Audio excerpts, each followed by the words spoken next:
Greetings ladies and gentlemen. This is the narrator, your host for today. Back with today's fanfiction. Today's series is What If Deku Was Taken In by Overhaul. Before we start, give this video a like and subscribe to the channel if you want more content like this. Now let's get into the fanfic. Kai was normally disgusted by a lot of things other people did, especially when it came to quirks and the whole heroes versus villains debacle that has been too overdone since the emergence of quirks and quirk usage laws. Too many horrible people could gain the title of hero and run the real meaning of the word through the dirt. However, what he had just witnessed was definitely something that was far more disgusting than anything he had ever seen before.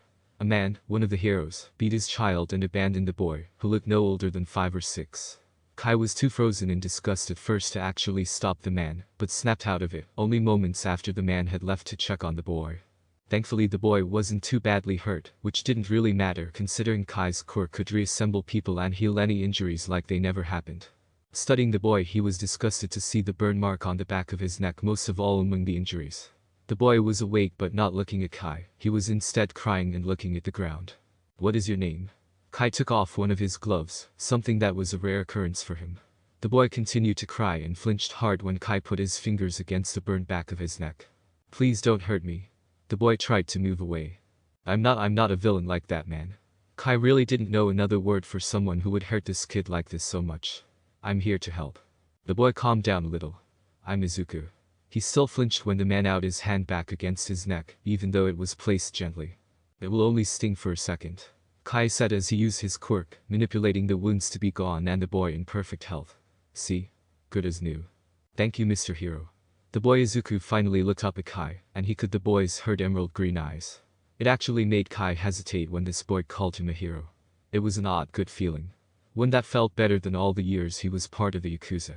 He definitely wasn't a hero or anyone good by normal standards, but somehow to this kid he was a hero. Why Kai wanted to ask what made him a hero, but instead asked another question. Why did he do this? "My dad says I'm worthless." Izuku looked back down again. Kai grit his teeth. How could someone's father just tell them that? Why? Wasn't that man supposed to be one of the pro-heroes? "Because I'm quirkless," the boy muttered. Kai had definitely murdered and killed people before, he never really cared while doing it for the most part. However, this kid's father was definitely someone he would love to tear limb from limb over and over again with his quirk. How can you judge a child as worthless because of a condition of their birth they had no control over? He never really felt as much hate as he did for that man. "Am I worthless?" the boy asked carefully, looking up into Kai's gold eyes with his own broken emerald eyes. Something changed in the man at the action of the boy, the man that was described by others in the Yakuza as ruthless, sadistic, cruel and evil, felt the urge to protect that boy. "You are not worthless," he stated, so sure of those words. This boy made him feel different and stronger emotions than Kai has ever felt, that alone made the boy not worthless. "I'm not." Izuku sounded way too surprised by that. "You're worth something." Kai nodded. "He isn't. A Kaken says that he is a pro-hero, and matters more than me. If his father was worthless, doesn't that make him less than worthless?" Well, this man just acted like a villain. Kai wasn't even questioning himself using those oversaturated terms at this point anymore. "He is worthless for attacking you like that." "Really? Really?" Kai nodded. "I see a spark." He really did. He didn't know what the spark was, but this boy definitely had it. "What does it do?" The boy was confused about this spark he apparently had. "I don't know. Do you have anywhere that is a good place to stay?" The man really didn't want to leave the kid until he knew wherever the boy was out at was a place he would be safe. The boy shook his head. "I only had my dad." "No mother?" Kai asked. "I never met my mom. Dad said she was a disgrace." This father was sounding more and more of a pathetic human to Kai. He wondered if the father had anything to do with the mother not being there. He also couldn't just leave the boy here. "You coming with me?" "What?" The boy looked up again in confusion. "You coming with me? You have nowhere good to go, so I am going to find you a place where you are safe." Kai took a few steps back the way he came through the alley, but stopped when he noticed the boy hadn't followed yet. "Come on, let's go." "Okay, Mr. Hero." Izuku shook his hesitation off and got up to follow Kai. "I'm not a hero. My name is Kai Chisaki." "Sorry, Mr. Kai Chisaki." The boy apologized. That day was definitely a day the Yakuza weren't prepared for. Kai had shown up through the door many times in different ways, covered with blood, dragging bodies with his quirk and the such, but none of them were expecting him to open the door and guide a 5-year-old boy into their main building.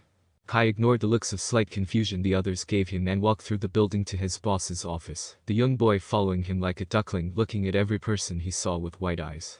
Kai walked into the open door of his adoptive father's office. "Hello, father." "Ah, Kai, how are you doing today?" The aged but still powerful man asked. He noticed the kid who was hiding partially behind Kai. "Who is the little one?" "He is Izuku. I'm going to keep him with me." "Did you take this, Izuku?" It wouldn't be out of the question for Kai to do something like that, even if he hasn't before. No. He has nowhere and no one. Rival group. It also wouldn't have been out of the question if Kai murdered a rival group and found a kid of those he murdered and just take them. He hasn't done it before, but Kai was very sadistic and a sociopath, so it wasn't entirely impossible. No. He is actually the son of a pro hero. The golden-eyed man didn't hide his disgust saying that term. The real father abandoned him saying he was worthless, but I believe he isn't. The boss of the Yakuza nodded, while also noting how this was similar to how he had met Kai himself, finding the lad as a young boy who was abandoned.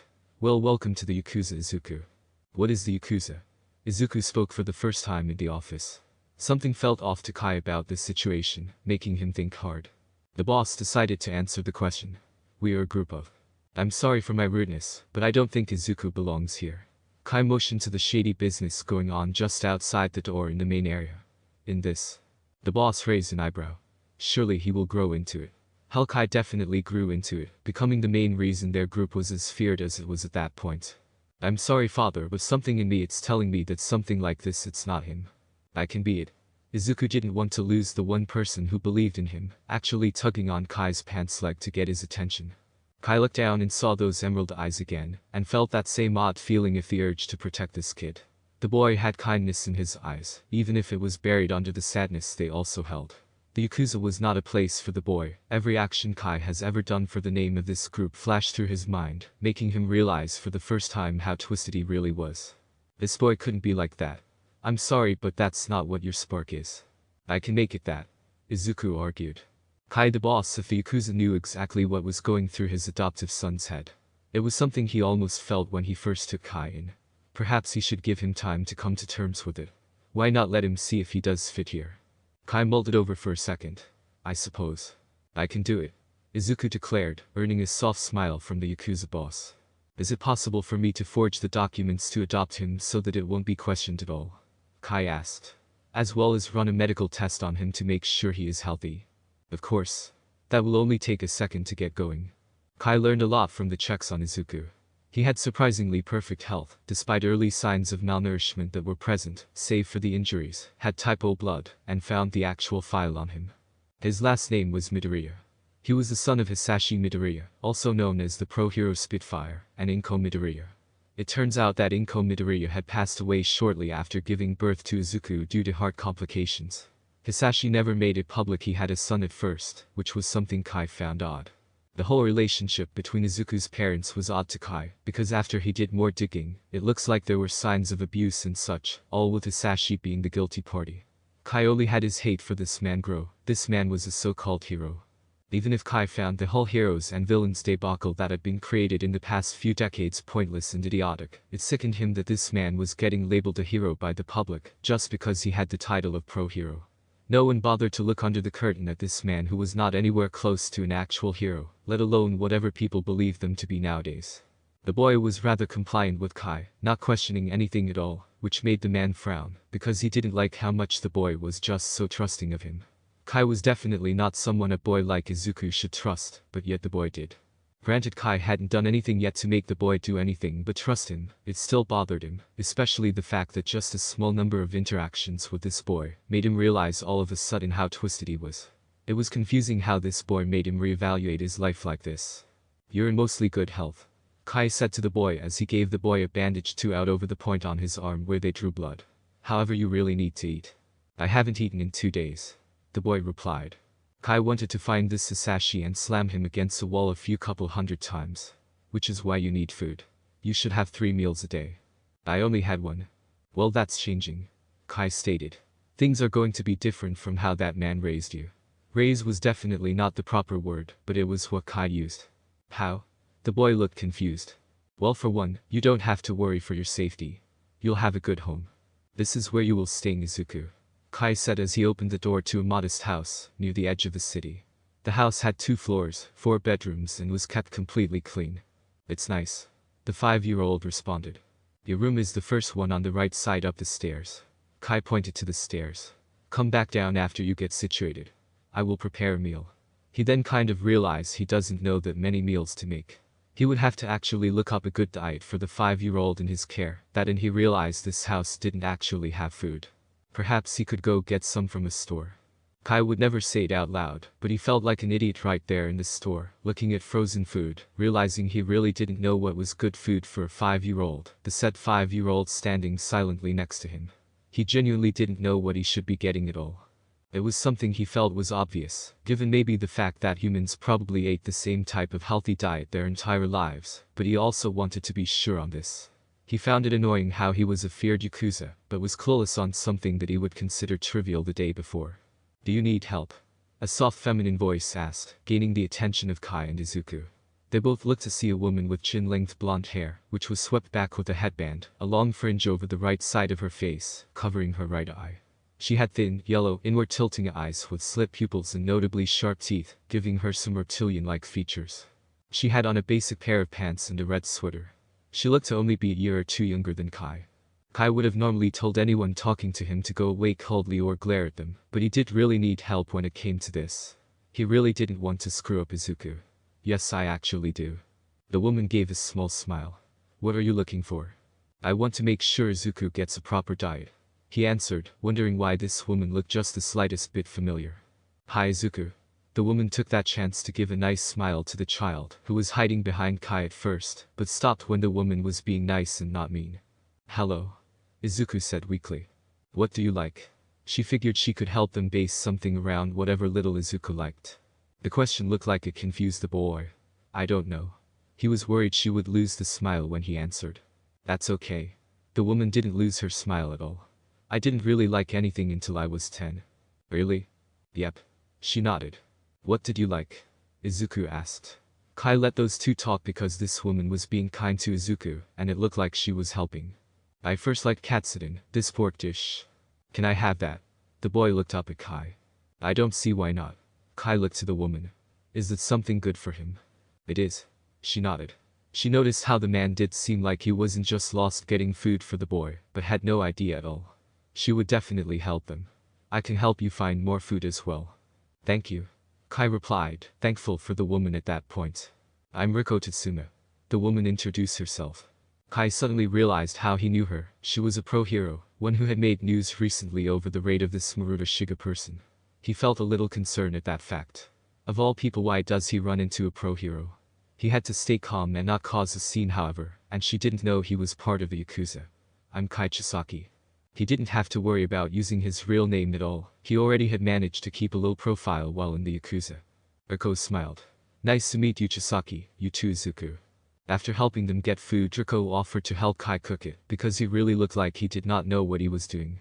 Kai agreed to let her help this one time, figuring he can just watch how she does it, and do that on his own after that. It'll be ready soon, Izuku. The woman said to let the boy know. You should go wash your hands. The boy nodded before he left to use the sink. Thank you for this help. Kai said as he turned to the blonde woman as they entered the kitchen. Riko smiled. Anytime. Izuku is a nice boy and you are a good father to him for trying. Kai would have done a double take at that part, but it did make sense that she would think he was the boy's father. It is definitely an experience. May I ask where his mother is? Riko was hoping she wasn't poking a wound, asking that. She was just curious. She had some heart complications and passed away. He technically wasn't lying. I'm sorry for your loss. The woman turned on the oven. It's okay now, he replied. So what do we do first? He was wondering in the back of his mind how in the hell he was in a situation like this, which was something that probably the day before would not be something he would do in a million years. Especially the part about being in close proximity to other people, given his normal mysophobia, which was oddly not making him break out or even on his mind around Izuku or this woman. The meal was surprisingly good to Kai, who wasn't one for pork, but it was cooked really well. Izuku loved it, which made Riko happy for him. She noticed the boy had a bit of sadness to his eyes, and wanted to make that go away. Kai was actually mentally questioning Riko. She was a pro hero, and he figured they all were arrogant shits, but she hasn't mentioned her title at all, or even hinted at it. He wanted to guess he had the wrong name, and she wasn't a pro hero, but using a spare minute earlier, he did find out she was a pro hero, and a surprisingly humble one. Once the food was done, Riko bid farewell and left. It was nice to meet you both, Riko said as she was leaving the front door. It was a pleasure. Kai was surprised he actually meant that a little bit. Why was he thinking different from before? Was meeting this little kid really making him behave so vastly different from what he was just the day before? I miss Satsuma. Izuku waved happily. Bye Izuku. Riko gave a warm smile before she left. Now it was just the two guys, Izuku looking up at the man who had taken the rope of his caretaker. What do we do now? Kai was not liking how much he didn't know about raising a child. Then again, he had an excuse when he was a 24-year-old sociopath who spent a majority of his time doing shady business and crimes for the Yakuza. What did he want to spend his time doing at 5? At 5 till 7 he was homeless, so not have to live in alleys was the answer he had. What do you want to do, Izuku? The man figured the 5-year-old would be a better expert on things he would like than Kai. The 5-year-old thought hard. Can we watch the news? Was the news something kids enjoyed? Kai didn't know, but he still turned the TV on to the news. A report of the weather was on at that moment. The boy actually watched it with interest, and Kai was finding it a little amusing when the news swapped to a news report of a contest in Hosu that had taken place that day. Sure, it was about pro heroes and he despised them, but the boy was more focused on the contest itself, not really caring about the heroes.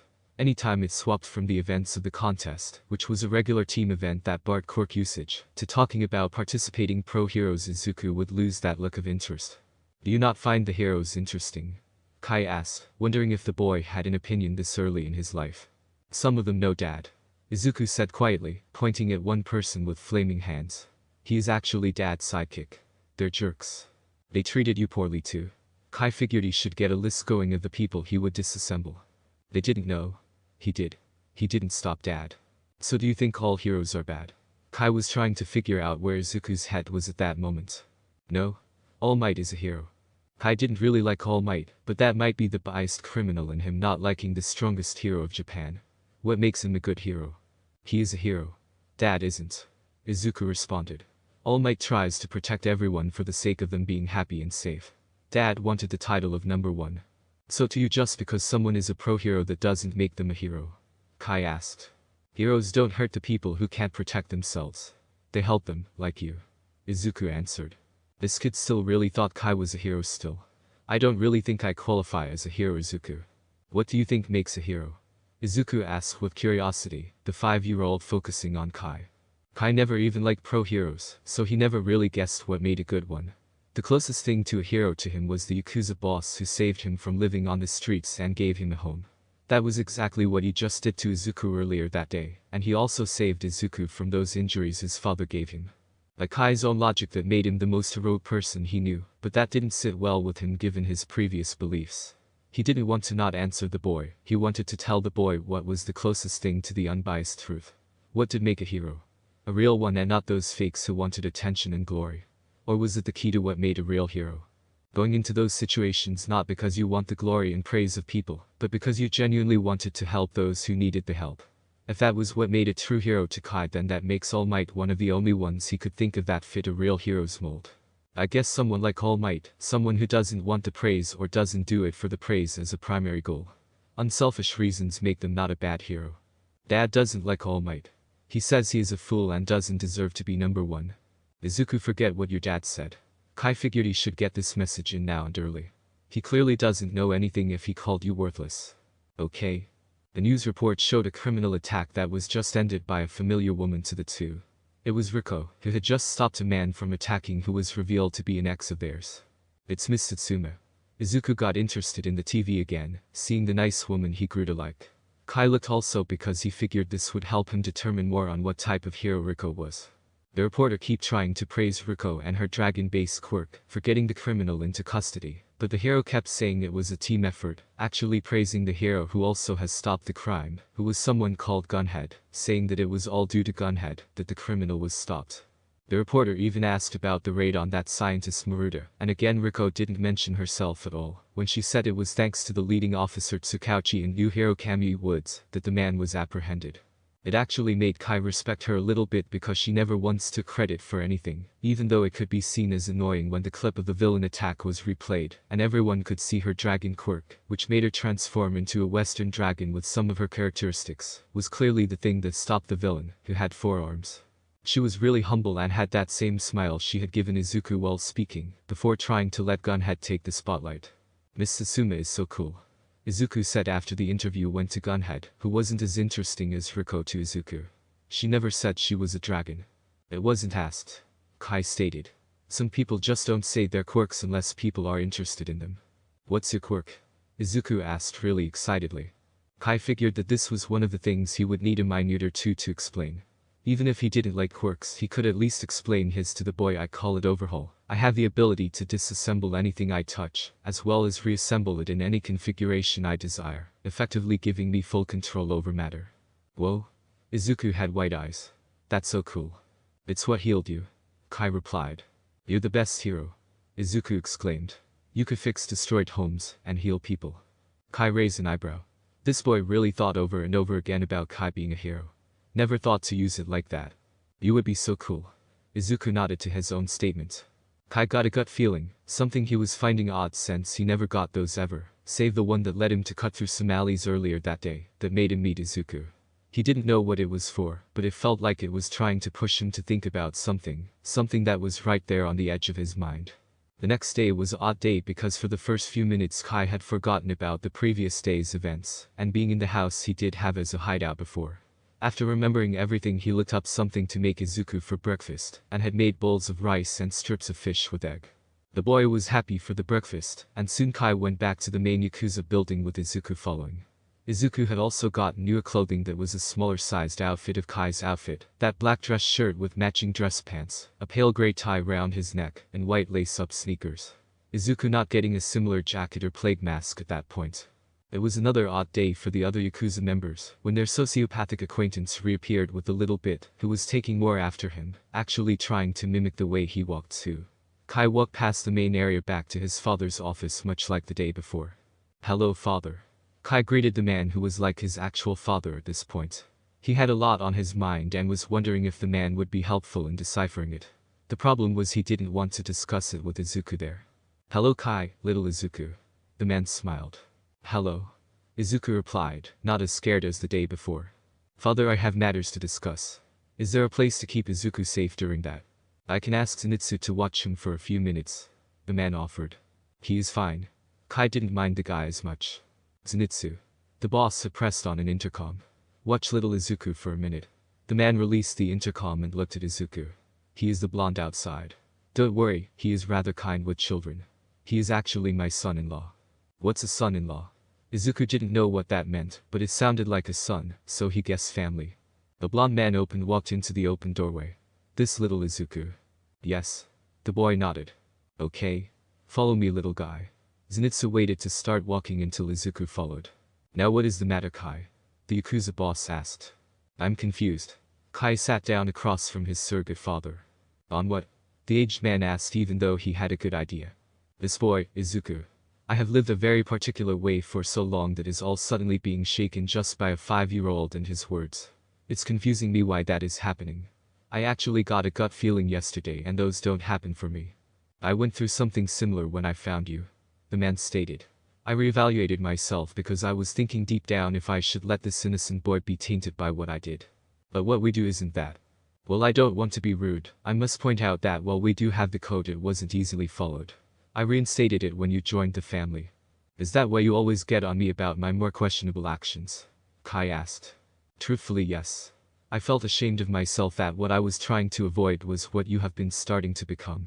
The man was hoping this wouldn't anger his adoptive son. Kai thought for another minute. He didn't want Izuku to end up a violent sociopath like him, and doing the exact same thing as his own father will likely bring out the same results as with Kai. He would have to take an even bigger change of scenery and such to make sure the boy was not as twisted in the end like him. I don't want him to be like this. He is special. Kai got that gut feeling again. It told him one thought. I don't think I can be part of the Yakuza anymore. His adoptive father nodded, understanding the thoughts behind Kai's words without needing to hear them. I understand. My door will always be open anytime you need to talk, Kai. Take good care of Izuku. Thank you. Kai nodded. I still owe you such a large debt though. Kai felt that he owed the world to this man for taking him in off of the streets. I believe that taking care of Izuku, much like how I did for you, would be more than enough for that. Are you sure? Positive. Remember, you always have help here if you need it. By Kai. The Yakuza boss had a smile. Thank you for being my father. Kai said with a smile. I will visit. I will be looking forward to it. The boss of the Yakuza replied, having no negative feelings about Kai's decision. The man wouldn't sell them out or join another group. His only priority now was Izuku, and he wouldn't jeopardize that. Kai left the office and found Zenitsu with Izuku near the entrance. Zenitsu reading a book while Izuku held the man's phone, having been given it as a distraction. Kai looked and saw that the boy had used the web browser to look up Riko, although with bad spelling. Kai nodded to Zenitsu as Izuku got up, making sure he handed the phone back to the blonde man, and began to follow Kai again. Just as oddly as Kai showed up to the building with the young boy he left, no longer a Yakuza. For the first day of no longer being a Yakuza, Kai sure didn't know what else to do with his time. It left him with all this time on his hands, which was good for watching Izuku, who liked the company. He also had to find a good education system for Izuku. He wouldn't dare send him to public schools, as he remembered the 1 month he was in public school, and it did not end well. He would find a nice private school and put Izuku there for a normal education, adding his own for Izuku after that. He also couldn't just not get a job. As much as he disliked people, he also couldn't rely on the ill-gotten money he had. Eventually that'll run out, so he should make more money to support Izuku before that. But what would he do? His quirk wasn't necessarily useful for most jobs he could take that requires staying out of the spotlight like he wanted. He could probably become a doctor. The environment was well sterilized, which would be nice, and his quirk actually would be perfect for that. He would have to take a few classes and such in order to do that, however. He could become a rescue medic, helping during villain attacks and medical emergencies. His quirk would be helpful there, and the money could help with Izuku. Maybe put his medical expertise into research of some kind. He didn't know what to go for, but he guessed he had a bit of time to think on it. Later, since Kai had thought about his own situation for a good while, he decided to see what the boy in his care felt about his own situation. Sure, Izuku was 5 and probably wouldn't know a good concrete thing to do, but the boy might have a general idea of something to go for. Izuku, do you know what you want to do in life? The 5-year-old looked up from the shoe he was trying to teach himself how to tie. He looked lost for a second before he answered. I want to prove my dad wrong. You do? Kai raised an eyebrow. He said I was worthless. You said I have a spark. I want to use that spark to show that I'm not worthless. Do you know how you would like to go about that? I guess no matter what I do, it will be not worthless. Izuku was thinking hard on what he really wanted to do, and Kai was patient, curious about where the boy would take his words. All Might. All Might? The man asked, trying to decipher what the boy meant. All Might. The 5-year-old nodded. He tries to make sure people are safe. I wasn't. He stood up during that huge amount of villains and made bad guys scared. But some good guys are actually the bad guys in disguise, like Dad. I want to show people like Dad what a real hero is, and make all the bad guys pretending to be good get exposed. So you want to make people notice the errors of the hero system and fix it? Aha. The 5-year-old nodded. That's a big goal. Kai stated as he thought about how difficult it would be, especially with Izuku being quirkless. I will help you do that regardless. I believe you can do it. Those words made the 5-year-old smile widely. The next day Kai did something he never thought he would do, but then again a lot of what he was doing recently was things he wouldn't ever do if he had the same mindset he had not just a week ago. He called a pro hero, and not one of the fake heroes as Izuku called them. He was calling Riko, hoping she would help him in a situation he didn't know what exactly to do with at first. Izuku wanted to go for being a hero to make change from the inside, but Kai being a Yakuza for so many years made him not really know the process. He only got the number because she thankfully left it the other day as a gesture of kindness. Hello? Riko picked up the call. Hello, Miss Satsuma. It's me, Kai Chisaki. Oh, hello, Chisaki. Her voice got happier. How's Izuku? He is actually the reason I called. He wants to be a pro hero, and I think you know more about it than I do by bounds. Would it be too much to ask for help? Not at all. I know a few programs that will take in young children. Kai smiled. Excellent. I can come over and help with the paperwork if necessary. That is a nice offer. We could actually meet you somewhere if this is too far of a travel for you. He wasn't even questioning his sudden shift to being way nicer than he used to be. Okay. You guys are actually on the other side of Misatafu from me. Do you know where the cherry waters are? I do. He only did because he actually killed someone there just a few months back. That is a good spot to meet up. That's great. Riko replied. Izuku had never been to Cherry Waters before, which was evident when the boy was looking around the park with wide eyes. Why is it called Cheers Water? Izuku asked Kai as they entered the central part of the park, which was by a decently sized pond that had a single cherry tree growing in the center of the water. It's Cherry Waters, Kai corrected. It's called that for the cherry tree right there. He pointed to the tree growing out of the water, its trunk reaching down past view to the bottom of the water. It's a tree that managed to survive drowning in the water and grow past it, to let its cherry blossoms get air. People actually believe it might be a quirk part of nature. Nature can get quirks? Izuku asked, thinking it wasn't fair that a tree got one but he didn't. It isn't really known how the tree survived and grew healthy. No one wants to touch it and ruin it. It's actually considered an offense to go past the edge of the water here. Kai motioned to the water on the other side of the railing that circled the body of water. He never really stopped to appreciate this spot, it was nice and quiet. Wow. Izuku replied while looking at the tree again. Hello Mr. Chisaki. Riko let them know she had arrived. Hi Izuku. Hi Miss Tsutsuma. Izuku got happy to see the lady. Hello Tsutsuma. Kai gave her a nod as they all went to go sit at a table. Izuku couldn't really focus on much with the paperwork since he was a little kid, and they were known for short attention spans. So what are the different programs? Kai asked as he looked at some of the papers Riko brought. Each actually leads to a recommendation slot at one of the 4 big schools of Japan. Izuku can't really apply for CI Academy, since that's an all-girls school.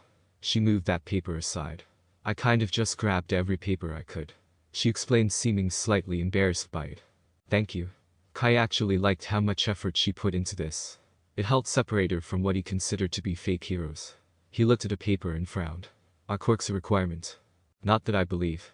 Riko answered. Half of the prompts have to do with quirks. This would make Izuku's chances way slimmer because he didn't actually have a quirk. I'm sure whatever Izuku's quirk is they wouldn't mind. Riko tried to reassure Kai. I'm quirkless. Izuku said quietly, thinking that Riko might be like her dad or Kakin when it came to his quirkless status. Oh? The blonde woman responded, understanding why Kai was as upset about the quirk prompts now. She also saw how Izuku lost his energy revealing his quirklessness. She knew what to say however. Well, it doesn't take quirks to be a hero. Izuku looked up at her with that. If you want to be a hero, that's all it takes. Heart and will. Really? Izuku asked with growing happiness. That's what I believe. Riko nodded. Kai smiled. Heart and will, that does make a good hero. But won't the schools pick the kids who have quirks to take the spots of the program? Izuku asked. They would. But that doesn't mean you don't have what it takes to be a hero also. The woman thought for a second. How about this? I can teach you. Really? Izuku got excited. Wouldn't it bother your schedule? Kai didn't want Izuku to miss an opportunity like this, but at the same time she was a pro-hero and enforcer of the law, and Kai was a Yakuza member up until the day before, and he had done a lot of things that would definitely out him in jail, quicker than he could blink. Being around her might actually be dangerous for Kai, despite how much of a good thing it was for Izuku. It will actually be okay. The woman said happily. Plus he has heart, and that is the defining trait of heroism. She noticed a slight bit of hesitation in Kai's eyes. Is it fine with you? I'm sorry if this offer is too much, we did just meet 2 days ago. Can I do it?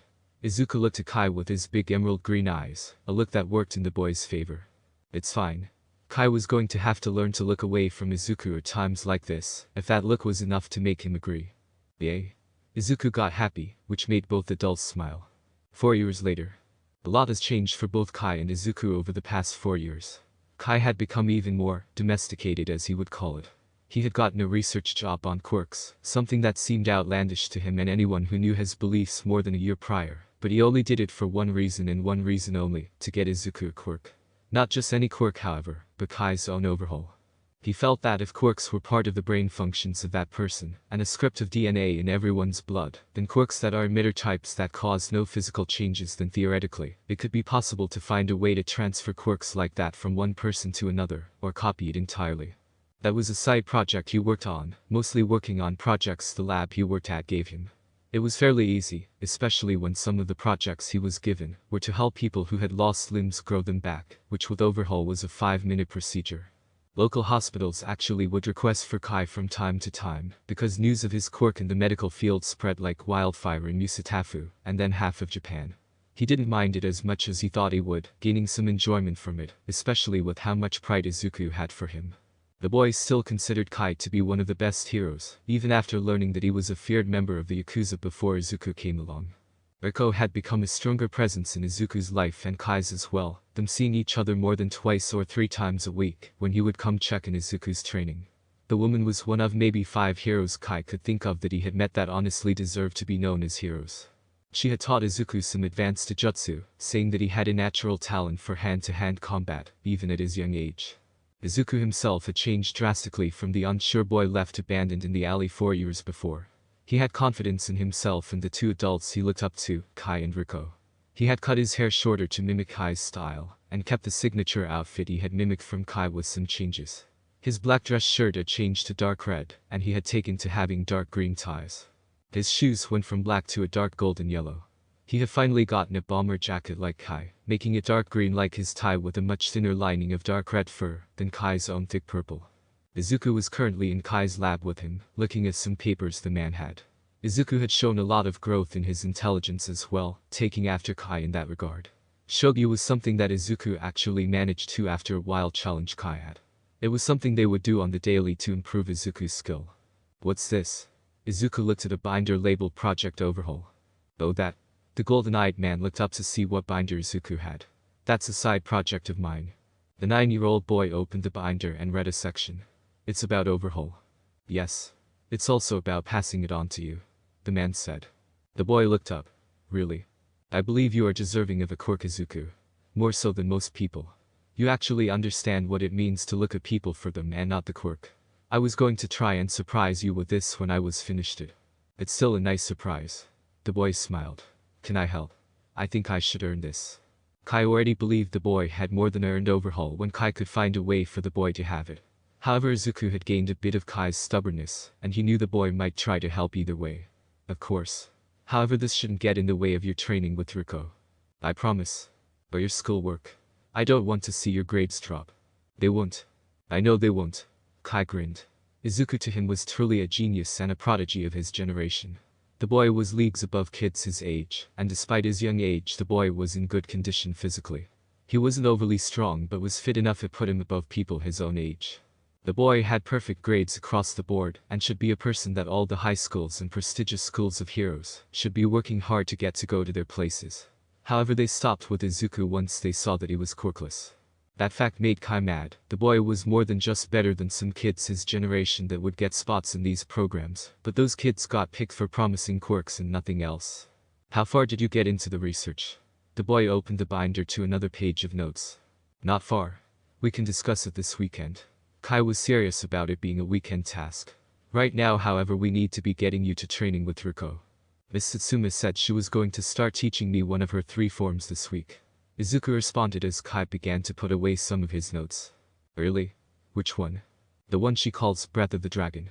She says it is focusing on attacking areas that would limit the opponent's breathing while staying on my own toes, and it requires speed. Miss Satsuma says I have more than enough speed for it. You are quite fast. Kai nodded, remembering one time he sparred with the boy, and he managed to completely avoid Kai's touch. Granted, Kai was holding his speed back, but it was still impressive. She says if I master it fast, I might get to learn her Fist of the Dragon form. That one targets limbs of the opponent. It's the one she used on you the one time you guys sparred. I remember that. Kai thought back to the spar, which only happened because her normal sparring partner was out of town, and Kai was there, which led to Izuku begging them both to spar. They hadn't used quirks, and Riko definitely made it a fun challenge. Since then they would actually spar every once in a while because they both enjoyed it. It is definitely a good style. Later, Kai was tapping a pen against his beak like Plague Doctor mask, in the middle of a dilemma. His Project Overhaul had hit a snag, and he couldn't find a way around it. He had found a big difference between quirkless people and people with quirks. Their blood is different. Quirkless people actually had a missing layer to their blood that quirk people had, if you took out the part of the blood that held the coating of one's quirk. The quirkless person's blood could be defined in this sense as smooth, whereas people with quirks had blood that could be considered jagged, that extra layer almost like a puzzle piece, a really complex puzzle piece. That layer was unique to every quirk he had looked at so far. A few others at the lab were interested in this project. That layer itself wasn't the quirk, but was the connecting piece to quirks. They saw it as a way to help identify quirks earlier on for children, but Kai kept seeing it as the way he could give Overhaul to Izuku. If he could learn how to make that layer that Izuku's blood was missing, he could theoretically make it the one that connects Overhaul to blood for Overhaul, and add both to Izuku's blood. However, that had so many different variables that could be bad for Izuku. It didn't help that the extra layer to a quirk person's blood was almost as complex as the quirks themselves. Kai felt like he had barely scratched the surface of this study, and he had been working on it since he joined the lab 3 years prior. To say this frustrated him would be a big understatement. He wanted Izuku to have Overhaul so bad. It would help the boy on his goal to change the status quo of the hero society for the better so well. Kai didn't believe that it would be easy as Izuku is now, a quirkless person in a society that practically worshipped quirks, which was something that still rubbed Kai wrong. He didn't despise quirks the same way he used to. He actually began to think they were nice puzzles to look at while working in the lab, but he would be a damned liar if he said that he liked how they were viewed by most people. Kai exhaled slightly as he tapped his computer to awareness and turned on the browser. There were more experienced scientists in quirk research, and perhaps one might be able to help Kai. After a bit of clicking around, he found an article on a name he hadn't heard in a while, Maruta Shiga, the scientist-turned-mad villain that Riko actually had a hand in arresting, just before he and Izuku met her. He got curious and looked at the article and then more on Maruta. The man was actually a leading figure early in his life on quirk research, right up until he started to become a twisted person, and did his research with more disturbing means. Torture and testing on people who definitely were not willing were just the tip of the iceberg, with things that were revealed on this man when he was outed, and the police and heroes put to act the raid that put him behind bars. He was actually put in a high-security prison not that far away from Yusutafu. It made Kai question whether he should see if this man, even if Kai found his methods disgusting and something he would never do, had any tips or helpful knowledge for Kai. He looked it up and grabbed his office phone to call the warden of the prison. Kai was later sitting in a conference room at the prison, able to get an interview with Maruta that day, since the crazed man actually was interested in a scientist wanting to talk to him, and it turned out the warden had a nephew that Kai had helped survive his cancer just a few months prior, by removing the cancer from his heart with Overhaul. The warden did it as a thank you to Kai, who was actually happy to know he had helped this person, and not just because he got this interview. The crazed man known as Maruta Shiga was escorted into the room with no less than 4 guards watching him. It felt like overkill to Kai when he had found out that Maruta actually had no more access to his quirk, which made his fingers enlarge into bone-like claws. He didn't have access because it turned out that Riko was one of the people who fought this man during the raid, and he was insanely violent about his last stand, wounding several heroes, before Riko used her claws from her dragon form to cut off his arms, as well as give him that jagged cut that lined the left side of his jaw, and run down the man's neck on the left side. It actually surprised Kai to read that Riko got vicious during the fight when others around her got hurt. She was always so gentle, so reading that was shocking to him. The man had unkempt gray hair shooting everywhere on his head, and was visibly blind in his left eye, the pupil and iris looking foggy. He had wooden prosthetic arms so he could do basic things like eat, but the man was currently handcuffed. Once he sat down, he got handcuffed to the table, as well as to the floor with his legs. The guards took no chances at this prison, and the man was one of the most dangerous prisoners they had, even if he didn't have his quirk and real hands. The crazed scientist gave Kai a look of curiosity silently for a second, wondering why Kai had his plague doctor mask that covered the lower part of his face. So to what do I owe this pleasure? I am a researcher on quirks, and despite your more disturbing methods, I was wondering what intelligence you might be able to offer to my project. The man visibly lit up. Finally, someone appreciates my genius. What is this project about? To put it simply, my goal is to find a way to give my quirkless son my quirk. Kai rotated a paper on the table so Maruta could read it. Quirkless? Not going to happen. The villain didn't even bother to read the paper after he heard the word quirkless. Evolution has passed him by. Explain. Kai narrowed his eyes. Do you know when quirks first began to appear? The imprisoned man asked. Almost 200 years ago. Wrong. The man seemed excited to say that. Quirks have actually been studied to appear way farther back. As far back as the Middle Ages during the plague. It's proven fact that the disease-riddled rats gave us the plague, but that plague unearthed quirks, most people dying during the plague because they were not ready for that next step of evolution. Kai didn't like how the man said the word evolution, like it was an idler obsession of Maruta's. After that, quirks were always in our blood, but it didn't have that bridged layer that connected it to our blood and kept it going and powered on.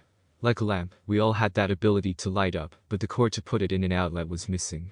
World War II, and the Cold War, with all the nukes and radiation going off soon, just that sliver of radiation necessary filled the air of the world, bridging the gap and making us evolve, finally ready for that step of evolution. Quirkless people are just those who aren't worth of the next step of evolution. Kai grit his teeth at hearing this guy say indirectly that Izuku was worthless. He wanted so bad at that moment to just disassemble this man's face, but he wouldn't because that wouldn't be good for Izuku in the long run. What is the point of this? Your son can't get a quirk, Maruta said with the slightest bit of condescension. Find something worthwhile to do with your quirk research. Kai frowned. Are you telling me that with all of the disgusting things you did, there wasn't a single way to create that bridging layer in the blood? Do not call my work disgusting. The villain glared at Kai. Answer my question. No. No, you won't, or no, there isn't a way to make it. I spent 30 years perfecting my craft. There is not a way that a god like me could find, so some stuck-up scientist like you won't find a way to make that. Maruta spat. If there isn't a way, then I am done here with you. Kai stood up. You and your work were pointless. He said that just to be petty. He walked with the warden out of the room. When I get out of here, that dragon bitch is first, and then I am coming for you. Maruta shouted darkly. He never forgot the face of that dragon hero who was the main reason he lost all of his work. This random-ass scientist trashing his work. He was definitely second on the list now. And he will get out and make sure everyone knows him as the reason humanity got to the next stage of evolution. Kai was lost in thought while driving back to the city. That trip was not helpful at all. He didn't learn anything that could further help him with his project Overhaul. Perhaps he should just try that idea he had at first a few years ago. The man he was thinking of was definitely the worst villain imaginable. Also a myth, but Kai was willing to go to myths for help on this. Even if it was a myth, apparently there were rumors that this guy apparently had gained respect for Kai during Kai's time in the Yakuza. The rumors of what he did with Overhaul to increase his group standing were something of a legend to other criminals. A man with the ability to touch you and instantaneously disassemble you to your bare cells and effectively kill you, and a second later remove evidence that would incriminate himself with another touch was something above noteworthy. Luckily, Kai was never visibly seen in a way that would expose his identity, which was especially good after he dropped from the Yakuza to raise Izuku. It was a very small chance he had to find this person, but he actually knew one name he could call in hopes of finding this person. Jiren, a handler of villainous and criminal peoples and gear. The man who would most likely have info for Kai on where the man he actually wanted to meet was at. Kai still had that man Jiren's number. They had crossed paths one time, when Kai was masked, due to Jiren selling the Yakuza a set of gear at one point. He dialed the number and it picked up after 2 rings. This is Akuda. The man answered his phone the way he would for anyone, cop, criminal or random call. Kai would have to actually make it clear he was calling for seedy business. It is Overhaul. Overhaul? That's weird since I heard he stepped out of the business. Jiren had disbelief that this was the Overhaul. No way would he believe that the real Overhaul would suddenly return just like that.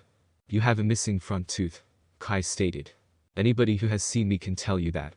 I told you that if you touched me I would blow your arm off with a touch, and to get your disgusting smoke away from me. I'll be damned.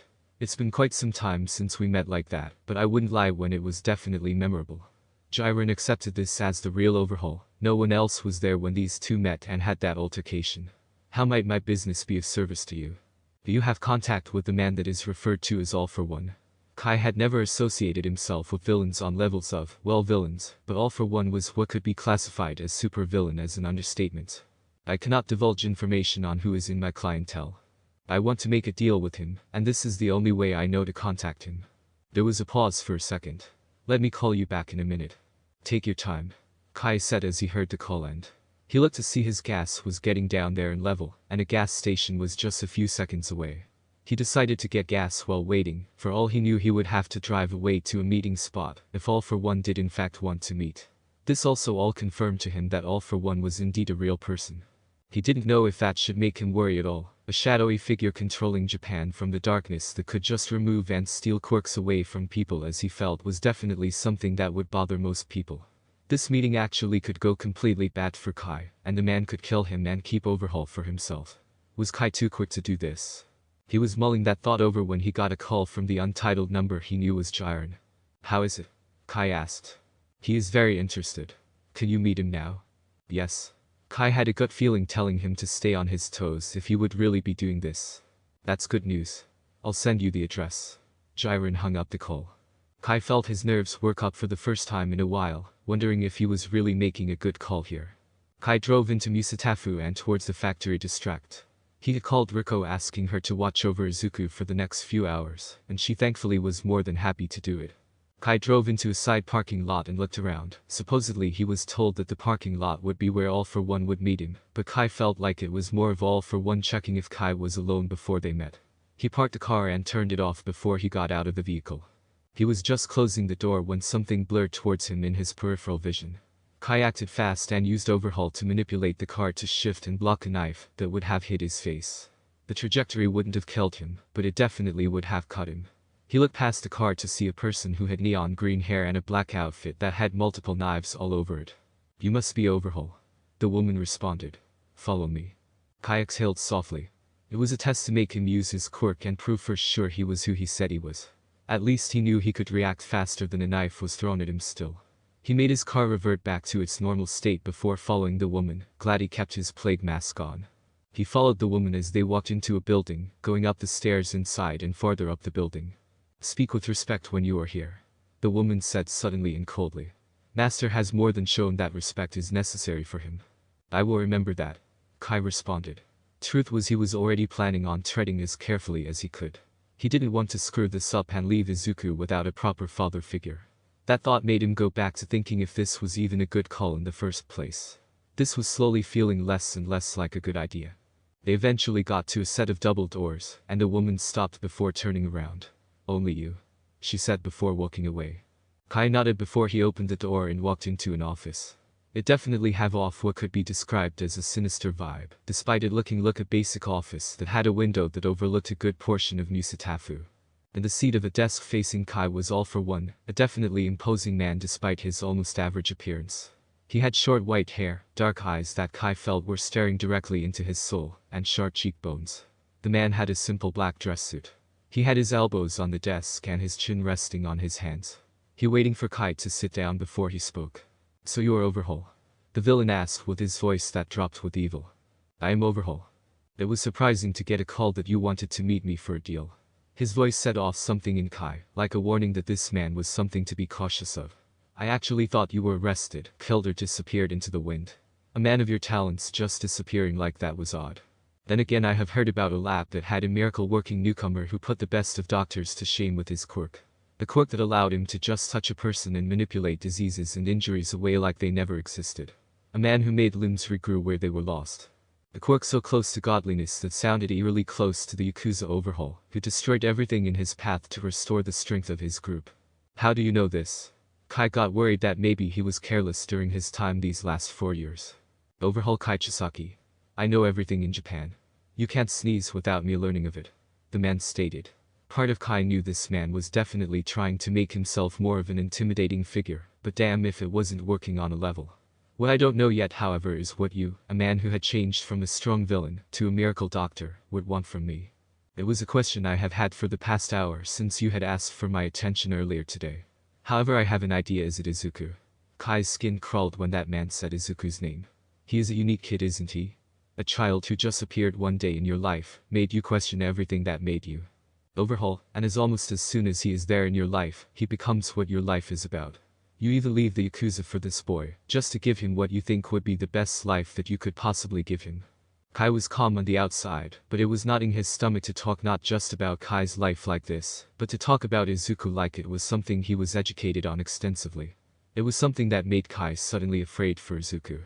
He truly is special, a quirkless boy who shows intelligence and wisdom, far surpassing some of the greatest minds at just the age of 9. A student of an up-and-coming heroine in Rikik, or do you prefer Riko? This boy is nothing short of a once-in-a-generation prodigy. It must anger you that despite how much promise and potential he has, he will always be held at a lower level by most people, just because he has no quirk. A kid who can extend a single finger and make it glow is seen as better just because he has a quirk. If I saw this boy as my own blood like you, I have no doubt I would also be furious, willing to do anything I could to make people see him for what he is, from Project Overhaul to digging up contacts from a past life, to talk to someone regarded as a myth, me, a man who can take a quirk from one person, and give it to another person. Willing to make a deal with someone regarded as the symbol of evil, hoping he would give the boy with so much potential, can get a quirk and prove to his real father he isn't worthless, and to fix the hero system he believes is corrupt, but not just any quirk. Overhaul, the quirk that makes the world putty in your hands. The man paused for a second. Am I correct? Yes. I want you to give Izuku my quirk, Kai said. This is something that is an interesting situation to me. the man admitted. A man I learned hated hero society and quirks, a real sociopath that could have put me to shame with time, went soft and raised a child to be a hero, and wants the boy to have a quirk. This is definitely something that is a sight to see. I will give it to the boy on a few conditions. He wants to change hero society and fix the corruption, so does my own prodigy. Your son will join and work under my prodigy as he goes about his path to fixing society. If he does not fulfill that condition, I will take Overhaul for myself. Why would I say yes to that? Kai asked. He wouldn't agree to this. The man knew so much that he had to know Izuku wouldn't cross into full villainy like this. He must have been trying to throw Kai off and make him agree to a deal that would inevitably give All for One full reign of Overhaul. Which was a little ridiculous when it can be remembered that All for One can take quirks. They both have similar goals, do they not? Both being treated poorly at first because of their quirk status and cast aside to the trash, but a man finds them and helps them, seeing them as a child of pure potential with a true cause. Surely he would agree to that. Izuku is not like that. Ah yes. You only choose to see the hope in him, oblivious of his true resentment of society. Sure, you know he doesn't like how things go, but you don't acknowledge that growing hatred in him. The jealousy and hate of other kids his age getting attention by the world around them because of quirks, despite his immense intelligence and such, this should make him the one everyone notices. It is there in the boy, and it will only grow worse until he gets to unleash it. Wouldn't it be wise to let him use that resentment with my prodigy to reshape society for the better? This isn't what he believes to be better. Kai wouldn't let this man shake his belief in Izuku. The man was clearly trying to make himself appear all-knowing to make his seem absolute. The man sighed. Fathers really do sometimes ignore the negatives of their children. He stood up and Kai's instincts were screaming at him to move away. I guess I can just take Overhaul for my pupil. The man was over the desk in a second with a hand reaching out for Kai's head. Kai reacted just in time to dodge away, grabbing the floor as he rolled to create a wall in between the two. Kai, do not insult me like this. The man punched a large hole in the makeshift wall. Kai wished he had a future sight quirk, so he could have seen how big of a mistake this was. He didn't know how he was going to get out of this horrible situation he had gotten himself into. Why couldn't he realize earlier on that of course the evil dude who can take quirks will end up deciding to take a powerful quirk like Overhaul for himself? What was worse that now he knew that even if he got out of this situation here, the threat of this man coming for him. As if God himself was intervening in Kai's favor, a blue and yellow blur smashed in through the window, revealing another massive man that was actually the #1 hero in Japan. It was All Might, who might not have been smiling like he normally was. It was a good thing for Kai that the scowl that replaced it was aimed at All for One. All for One. The pro hero spat. Ah, if it isn't All Might. All for One forgot about Kai for a second. Finally done crying over your precious mentor. All Might's scowl got bigger. I'm putting you down once and for all. Not if I and my associate have anything to say about that. All for One indicated to Kai, who had gained the attention of All Might with that. This was a huge moment in Kai's life. One that would have drastic effects on the entire course of history, all dependent on the simple reaction he gave to All for One's statement. You want to corrupt my son? Kai spat. I would never side with you. All Might dropped the glare he had for the man, realizing this person would be on his side and not against him. That was a big weight off of his goal of crushing All for One. Especially since as far as he knew this man might have a powerful quirk himself. All Might, I'm with you. Kai had found a way to at the least remove this massive threat to him and Izuku, defeat All for One with All Might. Is that so? All Might asked. Wonderful. All for One gave Kai a scowl. You'll regret that. He wants my quirk. Kai announced as he stepped farther away from All for One. I suggest staying back if it can be helped. All Might charged All for One, the two clashed strikes. Got it. Kai took being part in what could be considered a huge battle rather well. He ran his hand along the wall and shot spikes out of the wall behind All for One to impale his back. The man had reacted fast enough to get out of harm's way, the spikes stopping before they would have hit All Might. Kai kept making spikes jut out trying to hit the villain, but he was too fast. All Might began to match All for One in speed, and the two were close to blows for Kai, him deciding to stop his spikes, so he wouldn't accidentally stab the hero. All Might and All for One kept trading blows, each strike being countered and sending a shockwave around the building. Kai was amazed at how powerful the two were. The fight began to take a bad turn when All for One had his fingers turn into black tendrils, with red cracked, jagged, spikes shooting out, all going for All Might. Kai grabbed the floor and made the floor in front of All Might expand into a wall that blocked the spikes. All Might wiped his brow. Thank you for the breather. I should take away that quirk of yours. All for One stated as he destroyed the blockade and leapt at Kai again, but All Might intercepted him. Explain your quirk please. All Might asked Kai as he grappled All For One again. I can manipulate anything I touch. Kai responded quickly. I wish I could rip away one for all from you. All For One glared at All Might as his arm suddenly enlarged to twice his body size and released a punch that sent All Might through the wall. Wait. All For One couldn't take All Might's quirk. Why was All Might's quirk named the inverse of All For One? If One For All couldn't be taken, then could Kai use that to find a way to make an unremovable version of Overhaul for Izuku? He shouldn't really have that as the most pressing issue at the moment when All For One turned his focus back to Kai. Kai had to think quickly of what to do. He could just assemble All For One with a simple touch, but All For One was superior to Kai in speed and had strength that could destroy Kai easily. Plus he didn't know exactly how All For One takes quirks, but it seemed like All For One had to be close, so Kai should keep his distance. I'll be taking Overhaul now. All For One shot in front of Kai and was about to slam his fist down on Kai, but thankfully Kai still had his hand on the floor.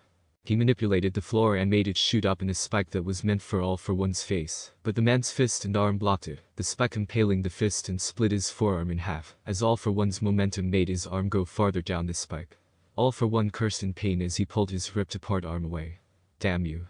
All Might reappeared in the room and struck All For One's back, while he was reeling from the pain of Kai's attack. The villain got sent towards the window that All Might had entered from. Overhaul. As in the criminal from years ago. He looked at Kai. Overhaul was a villain that no one could find out anything about, and law enforcement and heroes were glad he just fell off the face of the earth years back. Was this the same villain for real? I changed. Kai defended himself before All Might turned on him. And yet you were found here talking to me. All For One stated, planning and distracting All Might by making him turn on Kai. Where does your allegiance lie, Overhaul? All Might asked as he kept his eye on All For One. Against All For One. So you would put your own stubborn beliefs over Izuku's future. Don't act like you care about Izuku. Kai scowled. You won't get in my head anymore. Who's Izuku? All Might got confused. The young boy this man had captured. That is a damned lie. Kai wouldn't let this villain use a lie about Izuku like that. I found him abandoned and gave him a home. All Might now understood partially why Overhaul must have disappeared. He found a child, and must have choose to care for the boy over his own criminal lifestyle. Your manipulation won't work here anymore, All For One. All Might charged the villain again. Ah yes. The stubborn willpower I remember from Nana. All For One said as he and All Might clashed. Do not speak her name. She was stubborn until the end, holding on to that poor idealism of hers. All For One sent a blast of powerful air at Kai to send him into a wall and stunned him. Shut up. All Might made an error as his anger made his make a sloppy strike, which gave All For One the perfect window to use multiple quirks at once. All For One's left arm enlarged with bulging muscle as well as gaining large chunks of metal work, and he slammed his super-powered fist into All Might's side, the impact and force actually blowing apart the pro-hero's side, and splattering the walls and floor with All Might's blood and innards. You were always so naive. All For One laughed as he looked at the man who would die in a matter of minutes from that strike alone. He took his time catching his breath to rub his sure victory in All Might's face. Suddenly a spike came out of the floor and pierced All For One in the abdomen. Kai had recovered and manipulated the floor to make the spike that now made a large hole in the evil man's midsection. All Might, don't let your hate get the better of you. All Might snapped out of his anger, the blow that tore his side wide open, and the words of Kai made him realize how he had almost failed his goal completely, because he let All For One get in his head. He summoned his will and stood up, putting as much strength as he can into one more punch that he sent right to All For One's face, the blow shaking the building, and sending All For One through the wall and into the parking lot below. All Might fell to his knees, the pain from his wound sapping his strength. Kai rushed over to All Might, ignoring the blood flowing from his own head. All Might, don't worry. My sight is gone. The man coughed. I think worrying is the right thing to do. My quirk lets me manipulate people down to their cells too. Kai stated as he out his hand on All Might, manipulating the man completely to replace the wounded side. After not even 2 seconds it looked like All Might hadn't even gotten hit there save for the missing part of his suit. All Might looked from his side to the ex-villain in awe. Such a quirk was indeed powerful, and it was good that Kai had decided to side with him and not All For One. Thank you, Overhaul. It's Kai Chisaki. The Overhaul user's gut was telling him he didn't have to worry about All Might turning on him. What about All For One? He then actually used Overhaul on himself to patch up the wound on his head. If the man had somehow survived that blow, he shouldn't be up for more fighting. All Might stood up and went to the broken wall overlooking the parking lot. His followers. Kai got his answer before All Might spoke when he realized he could actually hear the sounds of police sirens. A raid had happened just moments after Kai came here. What were the chances of that? Kai had to consider himself lucky for this outcome however, as he got away from All for One before the man could steal Overhaul from him and leave him to be arrested by the police. They should all be getting arrested at this very moment. All Might frowned when he couldn't spot All for One in the parking lot. He could see Crater covered with blood, but he couldn't see the evil man anywhere. He must have been dragged away by one of his subordinates that wasn't arrested. The man had to be dead. A blow of that strength would kill anyone. Right. He shook that negative thought and turned to Kai. He wondered about the man who was revealed to be a massive underground criminal years prior. Was this man truly turned around? He had to be if he would willingly heal a hero who could arrest him and work against a villain who had something he wanted. Stay with me when the other heroes sweep the building. That way they don't go after you. So I am not getting arrested? Kai asked. You had a part in putting down the biggest evil to ever corrupt Japan, and save me from a wound that surely would have been my end. You know I am Overhaul. Overhaul hasn't done anything in a long time. He disappeared. All Might patted Kai's shoulder. He's gone and in his place is Kai Chisaki. I actually have heard of you being an excellent doctor as of late. I don't know what for sure caused your change to good, but you are clearly working on redemption, and I can't just ignore that. However, I want an explanation of why you are here. It's my son. Kai began to explain, telling the truth. Once Kai finished explaining why he was meeting with All for One, there was silence for a moment. All Might didn't have children of his own, but he did understand how much Izuku meant to Kai, and why he would even do this. He was glad that Kai had stated he was aware of how poor of a choice it was to even contact All for One. This boy of yours sounds like he is a good kid. He is. Kai agreed. The Overhaul user had to follow All Might when the man returned to another pro hero, who reported that the entire complex had been swept and every villain was in custody. You should become a real hero, All Might said. It would help redeem you more. I believe getting Izuku Overhaul will be the best way to redeem myself. Passing quirks on like this is an impossible thing. This is certainly a challenge. How come he said he couldn't steal one foe? All Might cut off the man in a low tone. I would much rather keep my quirk as much of a secret as possible. I can explain it to you as a returning favor of you saving me, but later. My lab, Kai offered. It's the research lab close to Cherry Waters. The pro hero nodded. That is acceptable. I will be there as soon as this is all finished here. You are free to go now. A little while later All Might had appeared at the lab. My quirk isn't something that is common knowledge. All Might figured to just outright explain it. Kai had saved his life and clearly sided with him against All for One. It had made him someone trustworthy in All Might's eyes. It is called One for All, and I can guess you see its similar name to All for One. It was made when that man tried to force his brother to take a power stockpiling quirk. The brother already had that they were both unaware of, a quirk with no other power than that it could be transferred to another person. The transference quirk and the power stockpiling quirk merged into the one quirk that actually can't be stolen by All for One. It can be forcibly taken and can only be passed on if the holder of the quirk decides willingly to pass it on. Can I have a sample of your blood? Kai asked abruptly. What? All Might gave a look of confusion. I am not trying to trick you into passing it on to me. I just want to see the coding of this transference quirk.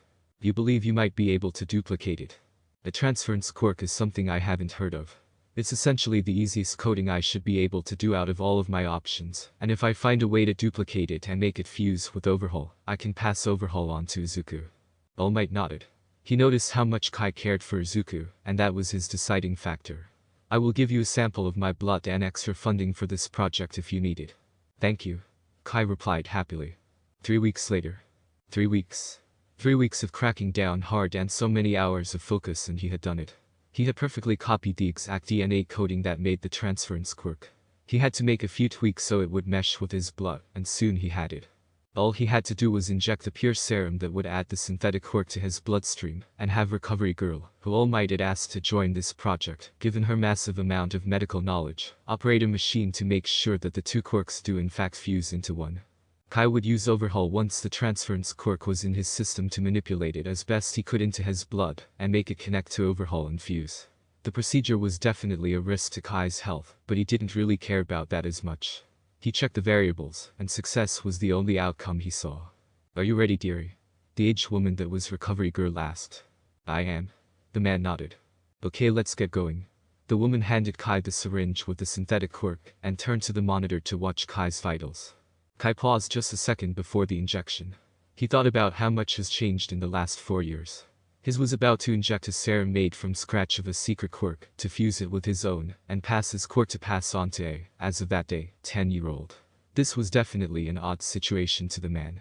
However, he accepted it and injected the serum into his arm. Soon the whole procedure was done. The transference quirk had been added, and as all of the tests showed, it was one with Overhaul. He was happy it was such a success. So it is a success? All Might asked from his spot at a table. It was. All tests showed that I only have one quirk, not exactly Overhaul but Overhaul that I can pass on. Are you sure it can be passed on? The pro hero asked. One for all is a unique quirk. If you say that the transfer of one for all works based on the passing of the quirk willingly through DNA consumption, then the only way for it to happen and us know it was a success in that regard, is for me to try to pass it one to Izuku. It might be a gradual transition of the quirk like one for all, but since Overhaul isn't an accumulation quirk like one for all, he might get it instantly. He is actually coming here right now. He just finished a training session with his sensei. He has a sensei? All Might asked in surprise. Is he in one of the early programs? He never got accepted because of him being quirkless. That is a waste of potential on their part. All Might didn't like that a kid who had potential was ignored just because of one factor of his birth. With Overhaul he will be able to show his potential even more. A little bit later Izuku showed up at the lab with Riko. Hi Dad. Izuku said happily as he entered, before he saw the massive hero that was All Might. All Might. Hello. All Might said happily as he greeted the boy. All Might? Riko raised an eyebrow. Hello Miss Rikik. All Might said. It is nice to see an up-and-coming hero like you. Riko turned red from the praise. I'm honored, but I don't think I can hold a candle to you. Nonsense. All Might laughed. You are quite a capable young lass. I wouldn't be surprised if one day you make it as the #1 hero. All Might truly believed that. Riko was a more than capable hero who was nice and kind to everyone, as well as humble. Why are you here, Mr. All Might? Izuku asked. I actually was a helper on Project Overhaul. All Might answered. I met your father and he talked you up quite a bit, so I offered my assistance. Wow. The 10-year responded. Kai was glad Izuku didn't pursue how he met All Might, because Kai wasn't planning on ever bringing up the fact that he tried to talk to the biggest supervillain. Izuku. Do you want Overhaul? The golden-eyed man asked. Wait, you found a way to transfer it? Riko asked. She had found out a month after knowing the man what Kai's quirk was. She wondered for a while why he never became a hero or anything with a quirk like Overhaul, not aware of the truth of his time as a Yakuza. She never connected the rumors of the evil Yakuza with killed with a touch to the man she considered a close friend who was a caring adoptive father who had a healing touch. I can get Overhaul. Izuku got excited. If our tests and experiment were a success, then yes. Awesome. The boy had his bubbly energy that Kai and Riko both adored, the same energy that just made All Might melt as well. He had to admit the boy was as charming as Kai made him out to be. What do I do? If we are correct, it is given through DNA. A drop of blood should be all it takes. It is also theorized that the transfer will make Overhaul in its entirety move to young Chisaki. All Might said. Izuku's happiness disappeared. What? He looked at his father figure. You lose Overhaul. It is most likely. Kai nodded. I can't take it. The boy said adamantly. It's your quirk and you lose what makes you you. Izuku. Kai knelt in front of the boy with a hand on his shoulder, so he could be eye level with him. My quirk doesn't make me Kai Chisaki. Your quirklessness doesn't make you Izuku Chisaki. It's this. He poked the boy where his heart was. That makes you Izuku. My heart makes me Kai. My heart says that you will do so much greater things with Overhaul than I did. It will be a loss, but a loss I am fine with. I said you had a spark, and I firmly believe that with Overhaul, you can show how it is not just a spark, but actually a star, bigger than the sun, of potential. At this point Izuku was crying out of happiness at Kai's praise of him. The boy grabbed his father figure in a hug, making the man smile. I'll take it. Izuku said firmly, regaining his want of Overhaul with renewed vigor. I promise I will make you proud. You already did. Kai smiled and patted Izuku's head as he grabbed a scalpel from the table next to him. It's just one drop, I believe. He pricked his finger and passed the scalpel to Izuku to let him do the same. Once the boy cut his finger and placed the scalpel back on the table, they both nodded and pressed the cuts together. Kai wishing badly for Izuku to get Overhaul from this. The room was silent for a minute while the two stood there, pulling their fingers away after a moment, no one saying anything. Riko was the one to break the silence. Did it work? Almost as soon as she said that, a sound like thunder happened and Izuku's skin visibly glowed for a second and his hair stood on end, before everything went back to normal, almost. Kai saw a gold-colored outline appear in Izuku's eyes that circled his pupils. Izuku changed the table. Kai asked. The boy touched the table and tried to bend it, and everyone was surprised to see the table change from a rectangular shape to more of a circular shape. Izuku lit up. I have Overhaul. Kai smiled for Izuku as he placed his own hand on the table to see if he could change it back, not getting any results. He didn't feel that power or control in his mind and hands anymore. Overhaul was now completely Izuku's and Kai didn't have a trace, but he didn't care, believing it to now be in the best possible hands. All for one breathed hard through the machines that were keeping him alive. He was now confined to these machines for the foreseeable future just to keep living. He was beyond pissed at that moment, feeling hatred for the two men that were the cause of his current situation. He was the most powerful man in Japan. It was an insult to his pride that he got defeated in such a way by an emotional idiot with strong punches and a Yakuza gone soft. He would bide his time, waiting in the shadows while he healed, but once he was on his feet, he will get even with them both. Not just even, he will crush both of them and make their corpses examples to everyone who would even dare to think to oppose him. 5 more years have passed. Izuku was now 15, and it was just a few weeks until he could take the entrance exams to UA, the hero school he had chosen to go to. He had gotten taller and had more muscle to him, still having a runner's build, since he decided to build himself around speed due to Overhaul. The only major change over the past 5 years to his wardrobe was that he actually got a custom plague mask to go along with the outfit he never changed over the past 5 years. The plague mask was not as long as Kai's, and it had emerald green where Kai's had red, and the gold was now silver instead. He also added claw-like attachments to the sides of the mask that were reminiscent of Riko's dragon claw headpiece, the claws looking like fangs on his mask that he always had either on completely or around his neck. He would never go anywhere without it because it was one of his most prized possessions, since it was inspired by the two people he looked up to the most. For the most part, Izuku kept his wardrobe the same because it was a good look. He actually even considered making his casual outfit what he wore during hero work. He moves around in it just fine, and with a quirk that lets you treat the area around you like Play-Doh gear isn't as necessary. Are you ready to try it? Riko asked, them in the middle of training, with Kai nearby for tips. They were working on the one part of Overhaul Izuku waited to practice until he was confident completely in his ability. He had an easy time learning how to use Overhaul over the past 5 years, especially with tips and the teaching of Kai, who had mastered Overhaul when he had it. It was a blow to the lab and the medical world when they found out that the man who had the miracle touch had lost his quirk. Kai stated it was a sickness he had so that it wouldn't be discovered. He actually found a way to make quirks go from one person to another, feeling that there would be a good number of people who would abuse that knowledge. Project Overhaul was actually destroyed after Izuku got the quirk save for the knowledge of the ability to read the bridging layer of someone's blood. He was still an excellent doctor, but nowhere near what he was with Overhaul. Izuku had offered to use Overhaul once he got comfortable healing others to heal them. Despite the loss of Kai's Overhaul, he still was a magnificent doctor, and was actually working on a cure to a degenerative disease that affected people that had quirks that made them have metallic properties. He even had Izuku as a young assistant since the teen had Overhaul, and the studies could go better with him there once in a while. The covery girl had actually offered Izuku an internship with her once he joined UA, saying he had the perfect mettle to be a great doctor himself, even withholding Overhaul as he had natural talent there. The only part of Overhaul Izuku hadn't used yet was the fusion, or merging, ability. The ability to merge with another person and have both people's strengths, skills and most especially both people's quirks. It was something Kai only used enough to know how to do it back then when he used it in the Yakuza, finding most people filthy. Riko had offered to let Izuku try to merge with her. Just a minute. Kai reminded Izuku. Overhaul was only mentally straining the first few times you used a section of it. Merging would definitely be a migraine at first, so they had to pace it. Right? Izuku nodded as he put his hand over Riko's forearm. A sound of lightning was heard and smoke covered the two as the electric sound intensified. The smoke cleared and just one person was there. Izuku had done a perfect fusion. His hair had extended and gained blonde streaks like Riko, and his eyes looked more reptilian. Izuku had gained height and muscle mass, both of their masses combining despite him not being as big as he should have with the total mass. Whoa. Izuku said as he rotated his arms and saw how his muscles looked much denser and compact. This feels good. You have 2 systems of energy during fusions. Kai said.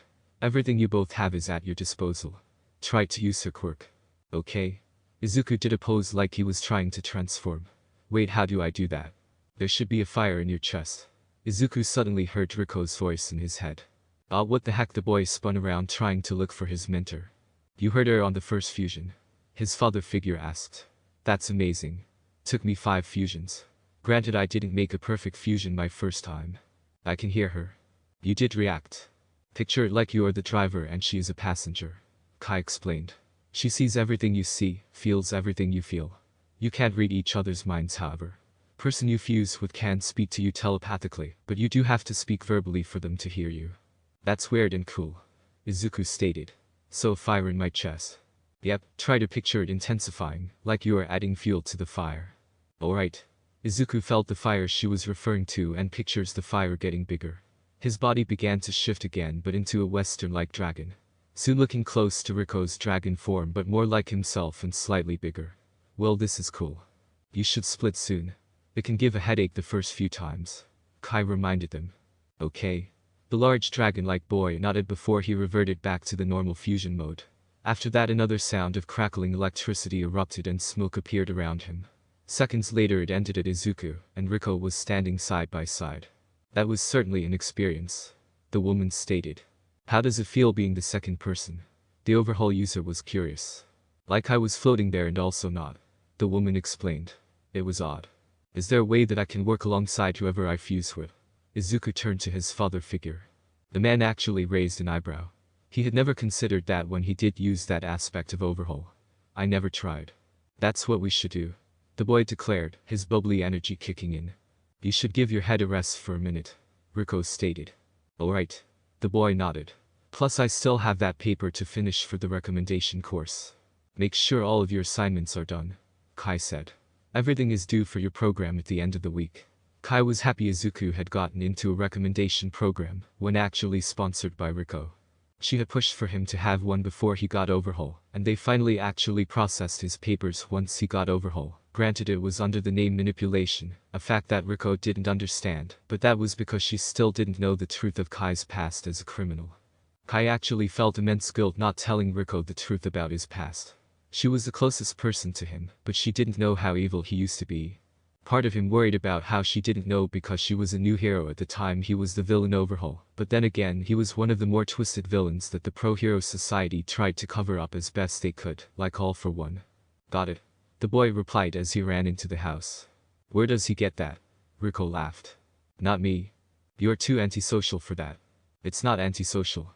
Kai, you talk to only me, Izuku, All Might and the people at your lab. Only people worth talking to. What about my friend Emi? Riko asked. Didn't you guys have that date yesterday? Riko had recently decided to try and set Kai up with a friend of hers. The date was yesterday, and he and Emi hadn't mentioned it yet. She didn't know what the feeling was, but a feeling in her made her feel like she needed to know how that date went. It was okay, the man responded as they both entered Kai's house. Okay? Is that Kai for amazing? It's Kai for okay, the man responded. She is humorous, but I don't feel that it would go anywhere. Did you at least let Emi down easily? Riko didn't know why part of her felt happiness at the date not being a complete success. She was the first to state no interest in pursuing a relationship. The man replied. Really? At the end she apologized and said that it was a plot to make someone jealous. She used you to make Izawa jealous. Riko wasn't surprised the Emi was still on Shota Izawa. Ever since those two met, that woman would not stop trying to get the man's attention to no success. It was better than me saying there was no spark. The spark isn't instant, Riko said. You wouldn't get one immediately sometimes. I got a spark of fatherhood when I met Izuku, Kai responded. Well, he had kept his time with the Yakuza a secret from the dragon hero who was his closest friend. He had told her that Izuku was indeed adopted, while leaving out that Izuku was first found beaten half to death in an alley. Izuku is special, Riko agreed. The boy had grown on her so much in the years she had known him. He had an infectious energy of happiness every time he was around those two adults. The two began to sit in silence while they enjoyed tea, something Kai was particularly good at making. I'm done. A few minutes later Izuku came down the stairs. That fast? Kai asked as the boy put his papers on the counter the two adults were at. It was easy, Izuku said. Izuku, you know this is college material. Kai was holding a paper and looking at it. Yes, Izuku responded. How much did you have left before this? Kai asked. Just the last two. This all looks correct. Kai nodded. It was a bit intimidating how intelligent Izuku was. The boy was just 15 and could be smarter than Kai himself if given a year or two. How long am I supposed to keep Miss Tsume's quirk? Izuku asked. What? Both adults looked at him confused. I still feel it. Izuku answered their confusion. How? Kai never had anyone's ability after he would separate from them. Did Overhaul somehow evolve when Izuku got it? I have never felt someone's quirk after the fusion is over. Upgrade? Ruko asked. Is it even possible for that? While Overhaul was fused with the synthetic transfer quirk, it was still the same Overhaul after. Kai wondered if he should call All Might and ask about if One for All ever evolved like this. Kai and All Might had become good friends over the years. At first All Might admitted it was him keeping watch on Kai because of his past, but the two grew on each other as friends. All Might sometimes even trained Izuku because he said he found the boy's energy to be entertaining. It made Kai really happy that more and more people were coming around to realizing how much potential Izuku truly had. I'm going to try to use it. Izuku went back outside to have space for the dragon transformation. The two adults followed in interest of Izuku's possible upgrade to Overhaul. Once outside, Izuku stood in the middle of the modestly sized backyard and repeated the previous process of activating Riko's quirk. Feeling the fire flare, he actually did transform into a dragon like Riko's, except it looks solely like Izuku. Whoa. The transformed teen moved his arms while studying the movement. It feels a little different, a little weaker. It could be from the fact that we aren't in a fusion, so you don't have the extra strength. The dragon hero thought out loud. Or my dragon is stronger after being used more. I feel weird. Izuku had an uncomfortable expression before he was forced out of his dragon form and back to normal. He no longer felt that fire in him, like the quirk was gone completely. It's gone. You lost her quirk? Kai asked. I can't feel it anymore. Maybe he can hold the quirks he gets in the fusions for a few minutes after the fusion has ended. Riko offered. That adds an even bigger amount of variables to what you can do on the field. Kai stated. I don't really want to use the fusion without permission. Izuku stated. Permission? Kai asked. That's combining myself with someone else and using both of our arsenals on my own. And now I can even use their quirks. It would seem wrong to do that without asking. Izuku explained. Kai got a smile and patted his son on the head. You're a good kid. I blame my upbringing. Izuku joked. Yeah, that's on me, I guess. Kai nodded. Want to go with me to visit my father? Doesn't All Might want to train today? The teen asked. He liked to count it as his grandfather now, but he remembered All Might said he wanted to talk to him. Kai remembered All Might saying he wanted to talk to Izuku about something important, so he figured he should let the teen do that. Alright. I'll be back in a few hours. I have to see you, Izuku. Kai waved as he closed the door. He knew he could easily trust Izuku to be alright by himself at the house. They were in a good neighborhood, and Izuku was more than capable of taking care of himself in any situation.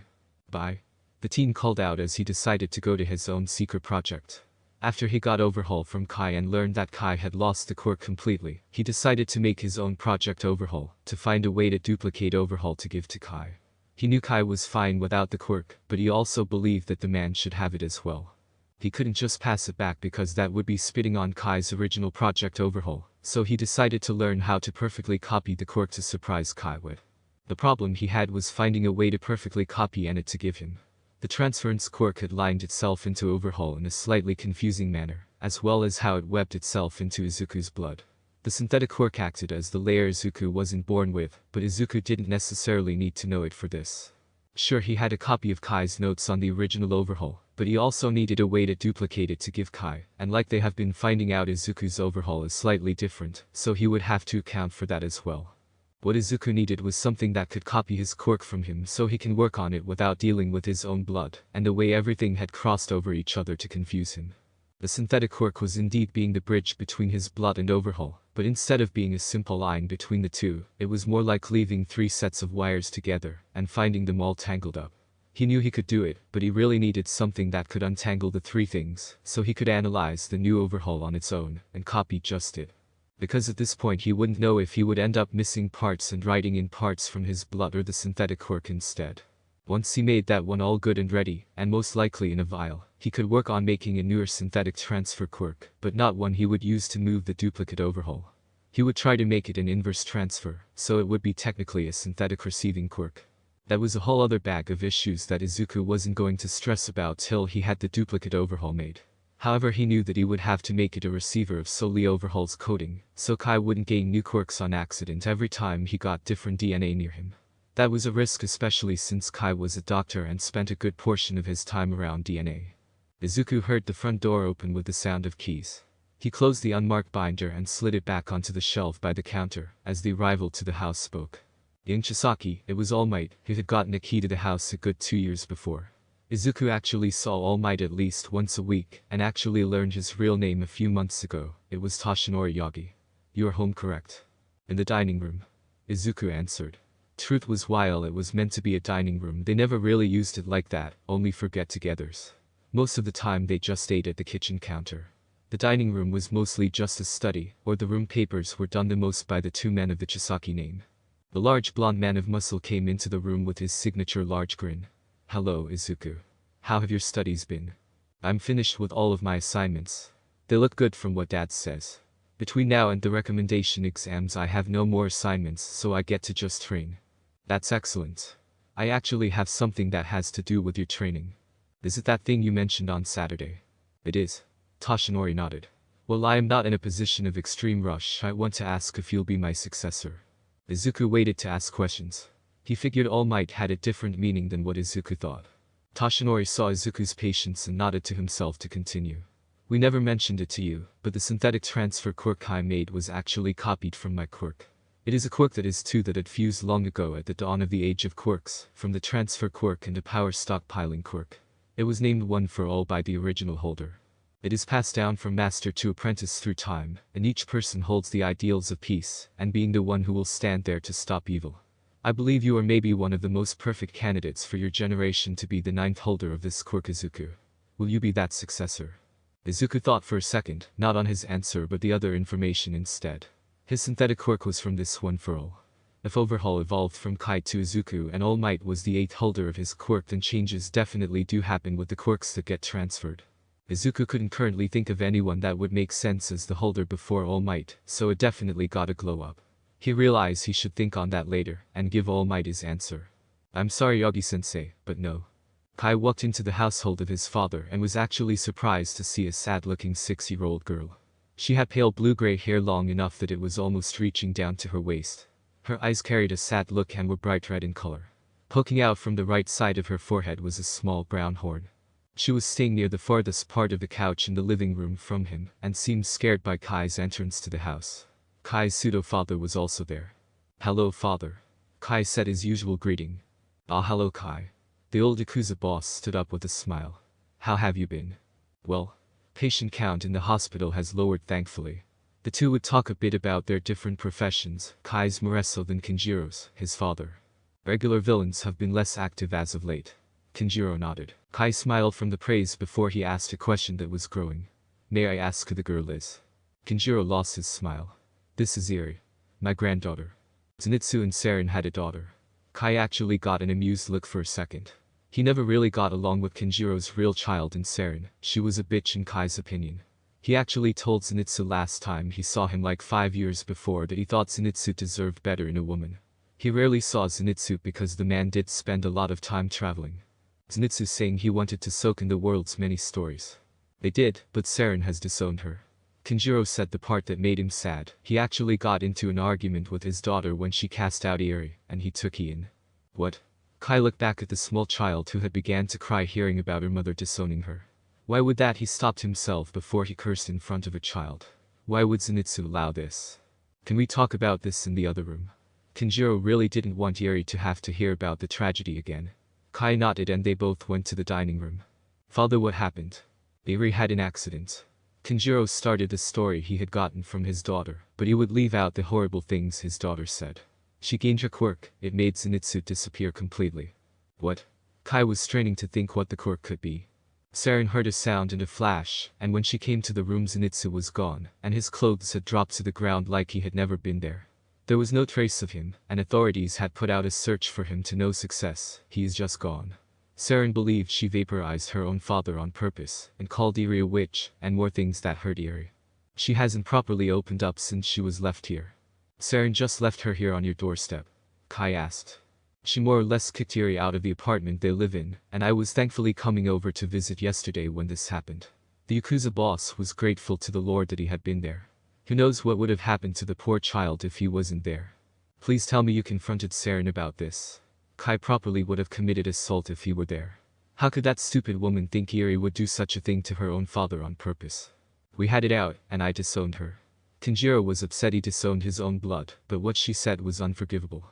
You're a better person than me. Kai breathed out. I would have done something bad. You can't erase evidence anymore since you gave Izuku Overhaul. Kenjiro had been told what happened with the quirk, and he was actually proud of Kai for doing that with the thinking his son had. I would have found a way, Kai stated. He looked towards the other room where he could see Eri was still huddled in the corner of the couch crying. He couldn't believe Saren was this much of a bitch. He had a low bar for the woman, but fuck did she show it wasn't properly set low enough. The only person lower to him on a scale of shitty parents was Izuku's real father. Eri will be staying with you. I believe so. Kenjiro nodded. I might be too old to raise another kid, but I will gladly do it again. Kai had his gut tell him something again.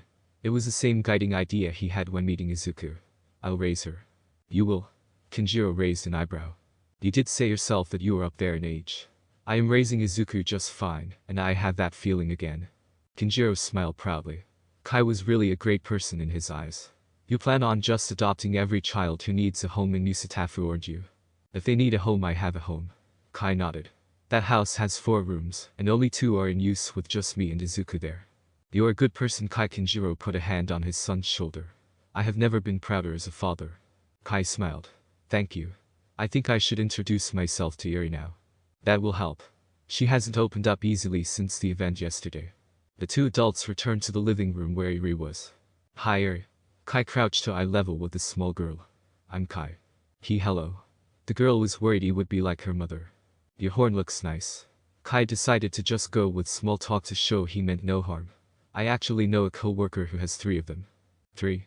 The girl asked. Yay. They are curly and go right across his forehead. Kai traced where they were. Are they also cursed?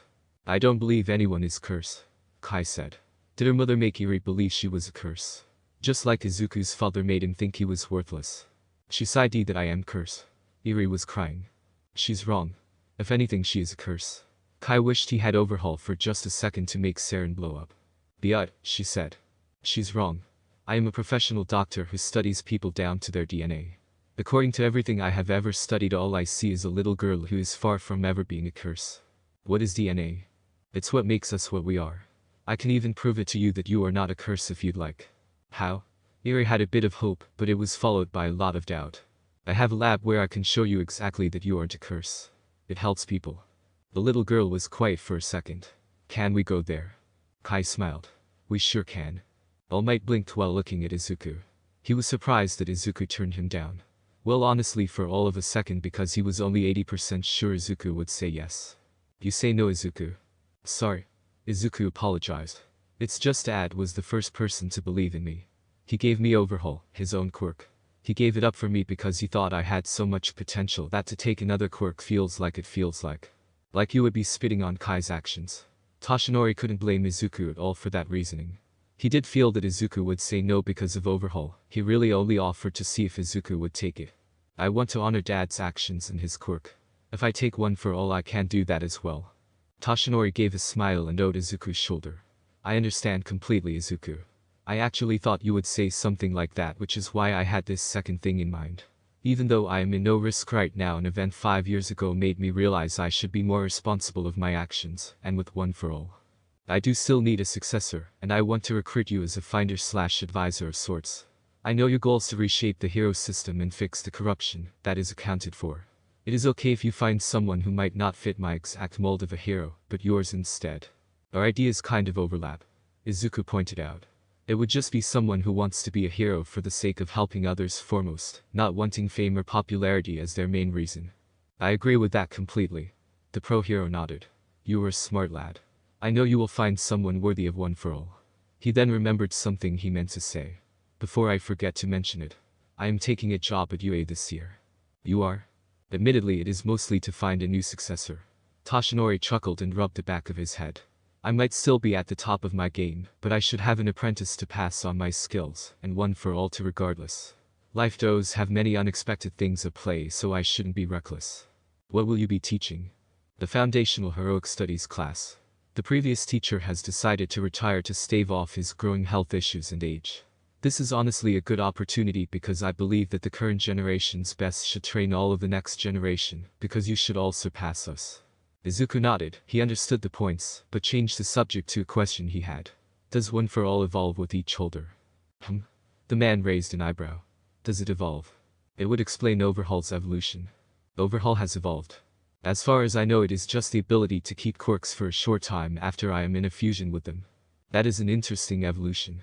The man was trying to think on any way One for All has evolved from what he knew. The power stockpiling does make One for All gain more power as it is passed from person to person. I have not noticed anything else in my knowledge, but it is possible I am just not using it in a way that would show any other evolution.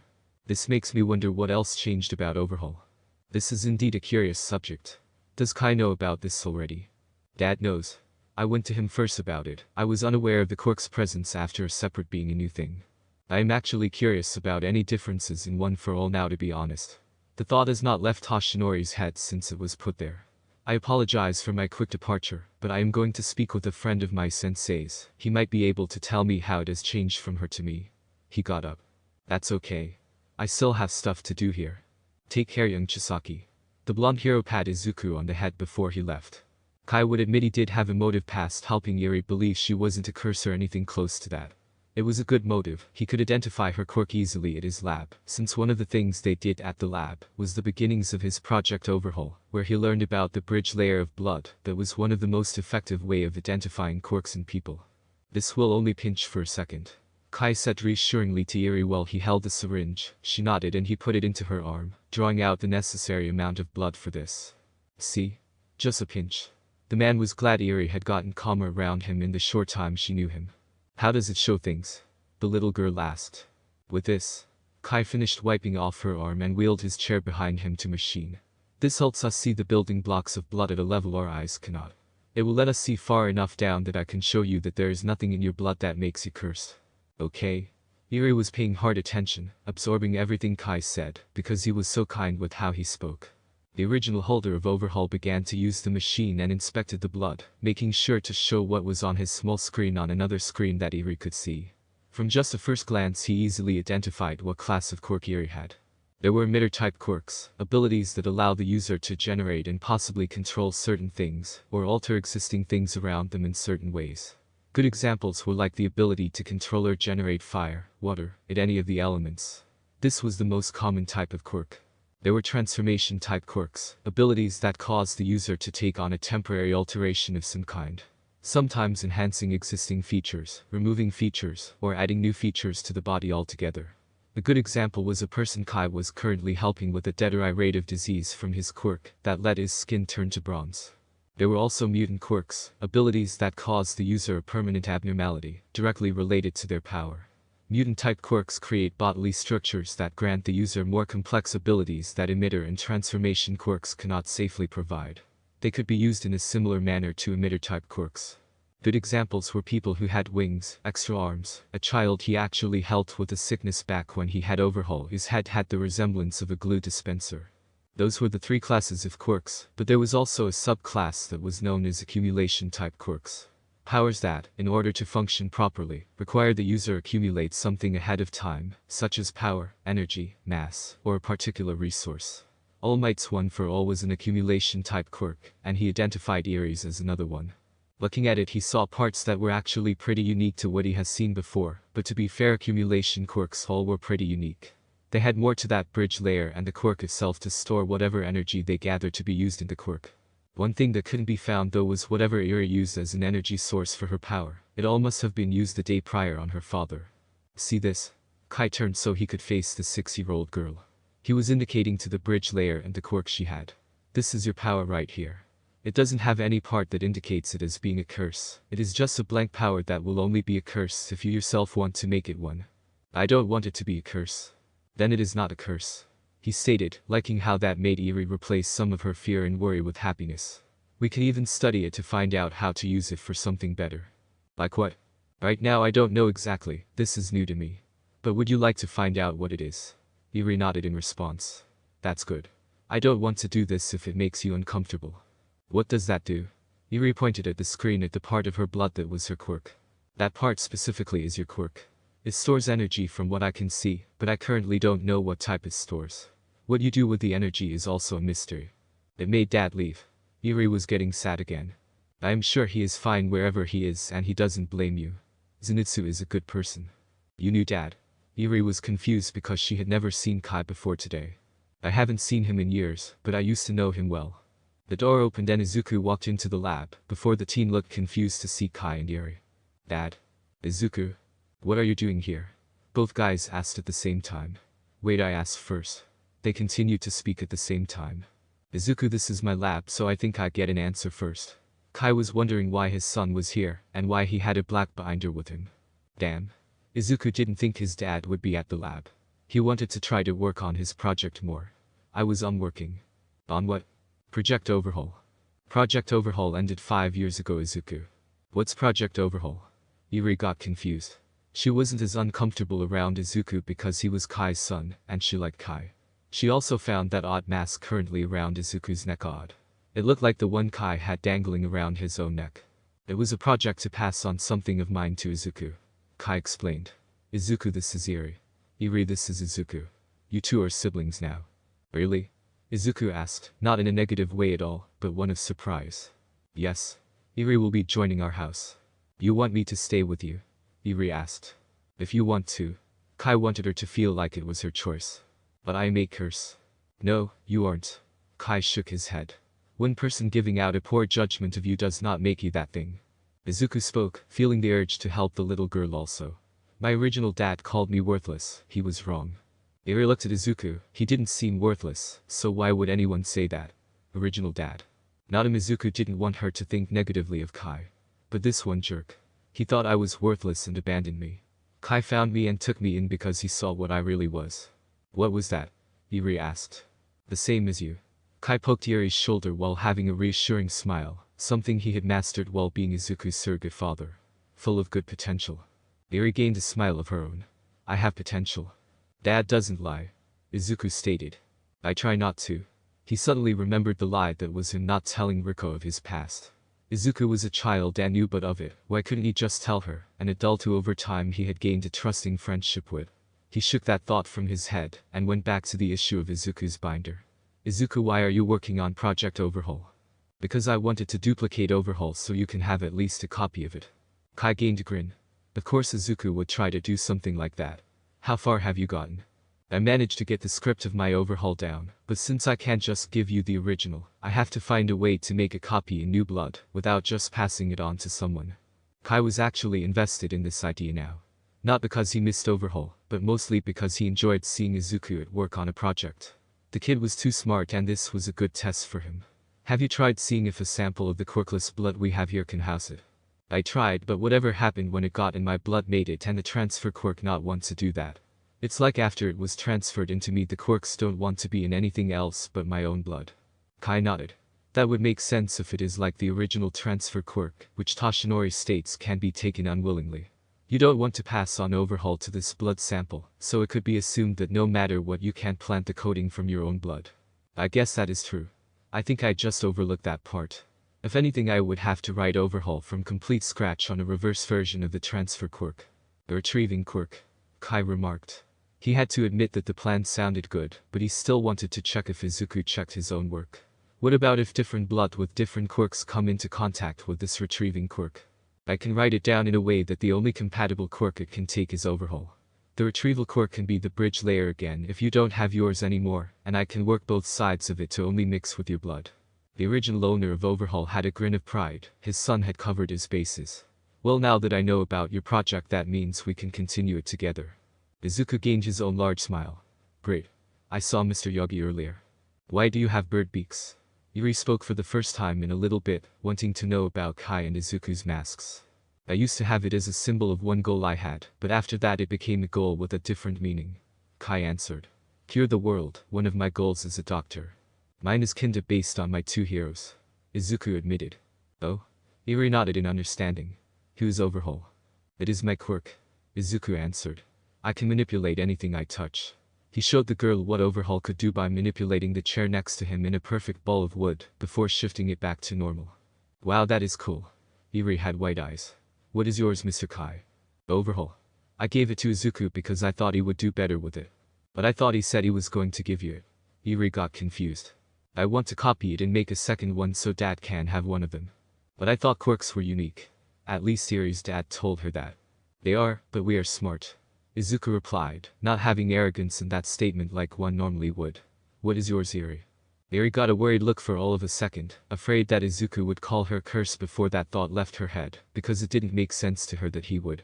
I don't know. It is an accumulation type quirk, Kai stated. Just a little more research or even a test might show what she can do with it. Izuku sat down in the chair he had previously manipulated, eager to help Eri, because he had quickly taken a liking to the horned girl. What is the energy she uses? That is currently unknown. But from a small look at this section of the blood makes me think it isn't regular energy. The man zoomed in on a section of Eri's quirk on the screen. It seems closer to perhaps radiation. Maybe the energy is a compound. The current holder of Overhaul offered. There is always a small layer of radiation in the air, and she might take that in as well as something else that isn't currently there yet. Kai nodded and began to type away at his computer. If it were a compound, maybe they could find it in her, as long as they search for the compound that had the radiation. What type of radiation is it? Izuku had already grabbed a new binder, a tradition of both of the Chisaki men, that no matter what it is, a study gets a binder. After a bit of enhancing the DNA to get deeper into it, he found radiation in a compound, only seen within her quirk. Sunlight. That is interesting. The masked teen nodded and began to jot down notes, making a section labeled energy. Light radiation makes whatever her quirk is be more helpful or at least build up more in the daytime. What does my quirk do? Eri was entranced by how efficient Kai and Izuku were at this. They just kept bouncing things off of each other, and it made them go that much faster. We can test it, Izuku offered. What does her quirk do from what we know? The one time it was used resulted in Zenitsu disappearing. Kai said in a quieter tone to Izuku. The teen nodded, understanding the reason for the quiet tone. Maybe she releases the energy onto living organisms for an effective teleportation. Possibly. We can test it on a plant since that doesn't have as much risk. Eri, will you be fine with that? The horned girl nodded. I can do it. Kai nodded. I shall go get one from the other room. Eri looked at Izuku once they were left in the room. Did your dad really call you worthless? My original father did. The teen nodded. Dad here made me realize that my original father was a jerk and helped me get better. Mom said I was a curse. Eri replied. Well, she was wrong. I haven't seen you do anything curse-like since I got here. Based on evidence, you would be actually the opposite. Really? Yep. Izuku nodded. If Dad says so, then definitely. He hasn't been wrong about people since I met him. Kai came back with a plant, a pot with 4 blue and orange flowers in it. Eri, do you remember what it felt like when you released your energy the first time? Yes. She felt happy right before it happened. Tried to make that feeling again, but touched just one of these flowers while doing it. Okay. Eri nodded and tried to make herself happy while touching the plant. At first she couldn't think of a positive thing because her horn began to give off light, and her hand glowed before the plant had the same pale yellow, white light, and a flash encompassed it. When everyone could see again, Kai noticed first that the flower wasn't gone, it had shrank. No, it actually looked like it aged rapidly in reverse. He then noticed Eri's horn had gotten shorter. I think I know what it does, Izuku announced. I think I have an idea too. Kai nodded. State yours first, Izuku. The plant didn't teleport like I originally thought, it aged backwards at a really fast pace. Her horn seems to be where the energy is stored primarily too. If I had to say, I think that she doesn't make things age in reverse, but actually rewinds it. I had the same idea. Kai nodded. Eri, would you like to continue testing on the flowers? Aha. Eri nodded, she was amazed by what just happened. Any of the other flowers will work. One at a time, please. Okay. The girl put her hand on another flower and tried again. Her horn gave off a slightly smaller glow, and the flower flashed again. When it came back into vision, it had indeed gone back a stage in the flower's life, losing its blue rim. However, it wasn't as far back in its life cycle as the other. Eri's horn had shortened again, now looking like a stub of a horn. Was that good? Eri asked. It was perfect. Kai nodded. The amount of energy changes how much it ages backwards. Her horn shows how much she has. If I had to assume, since the horn is now flat, she might have little to no energy left. Izuku stated. Eri, can you feel any energy in your horn? The girl tried to feel her horn, by actually touching it at first. I can't feel it. Try feeling it with your mind, Kai offered. She tried to think about the horn, and then felt a light in her mind, a pale yellow, white light, just like when she used the energy. I can feel it, she announced happily. Both guys had smiles. Excellent, how much do you have? Not that much. Eri stated. So the horn does grow with the energy you have. Kai nodded. I think we should call this quirk rewind, since that is what it does. Do you like that, Eri? I like it. She nodded. Later on, the three had returned to the Chisaki household, and Eri was given a room right next to Izuku's. She loved the room and how it had a view of the decently sized backyard. Izuku and Kai were at the dining table while Iori was looking around the first floor of the house.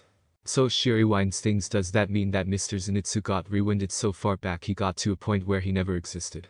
Izuku asked. As sad as that seems, it is the best explanation.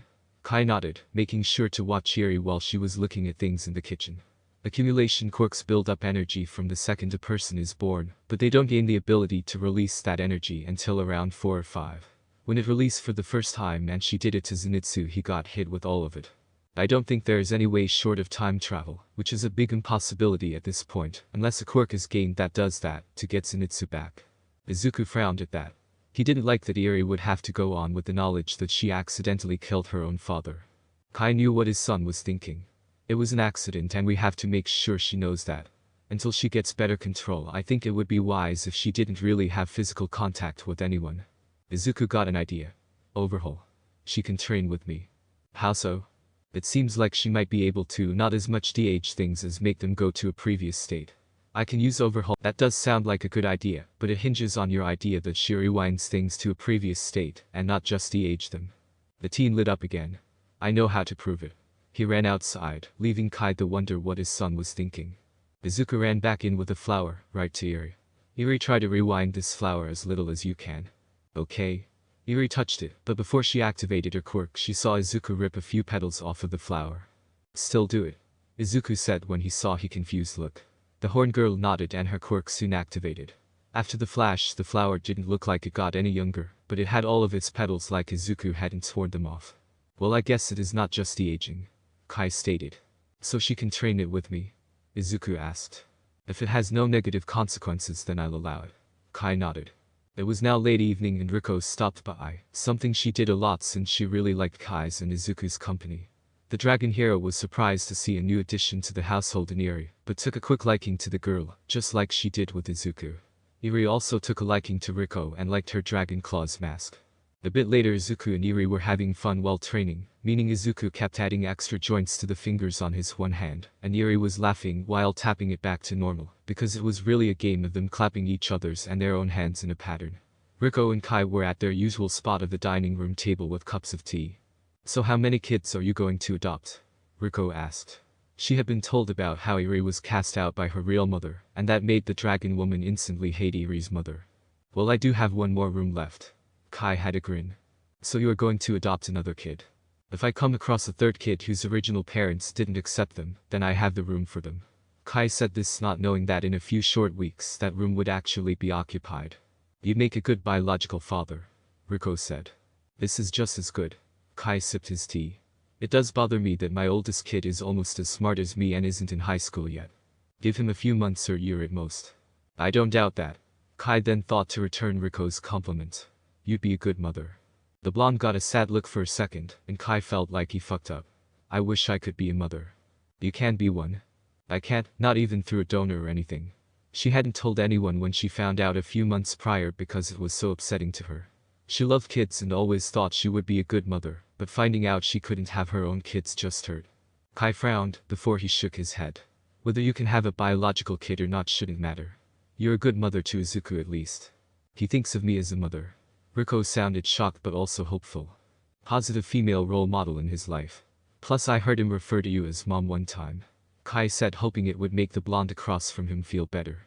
It did, because she smiled as she looked into the other room where Izuku was still playing with Iori. Maybe she had been a mother for a while without realizing it.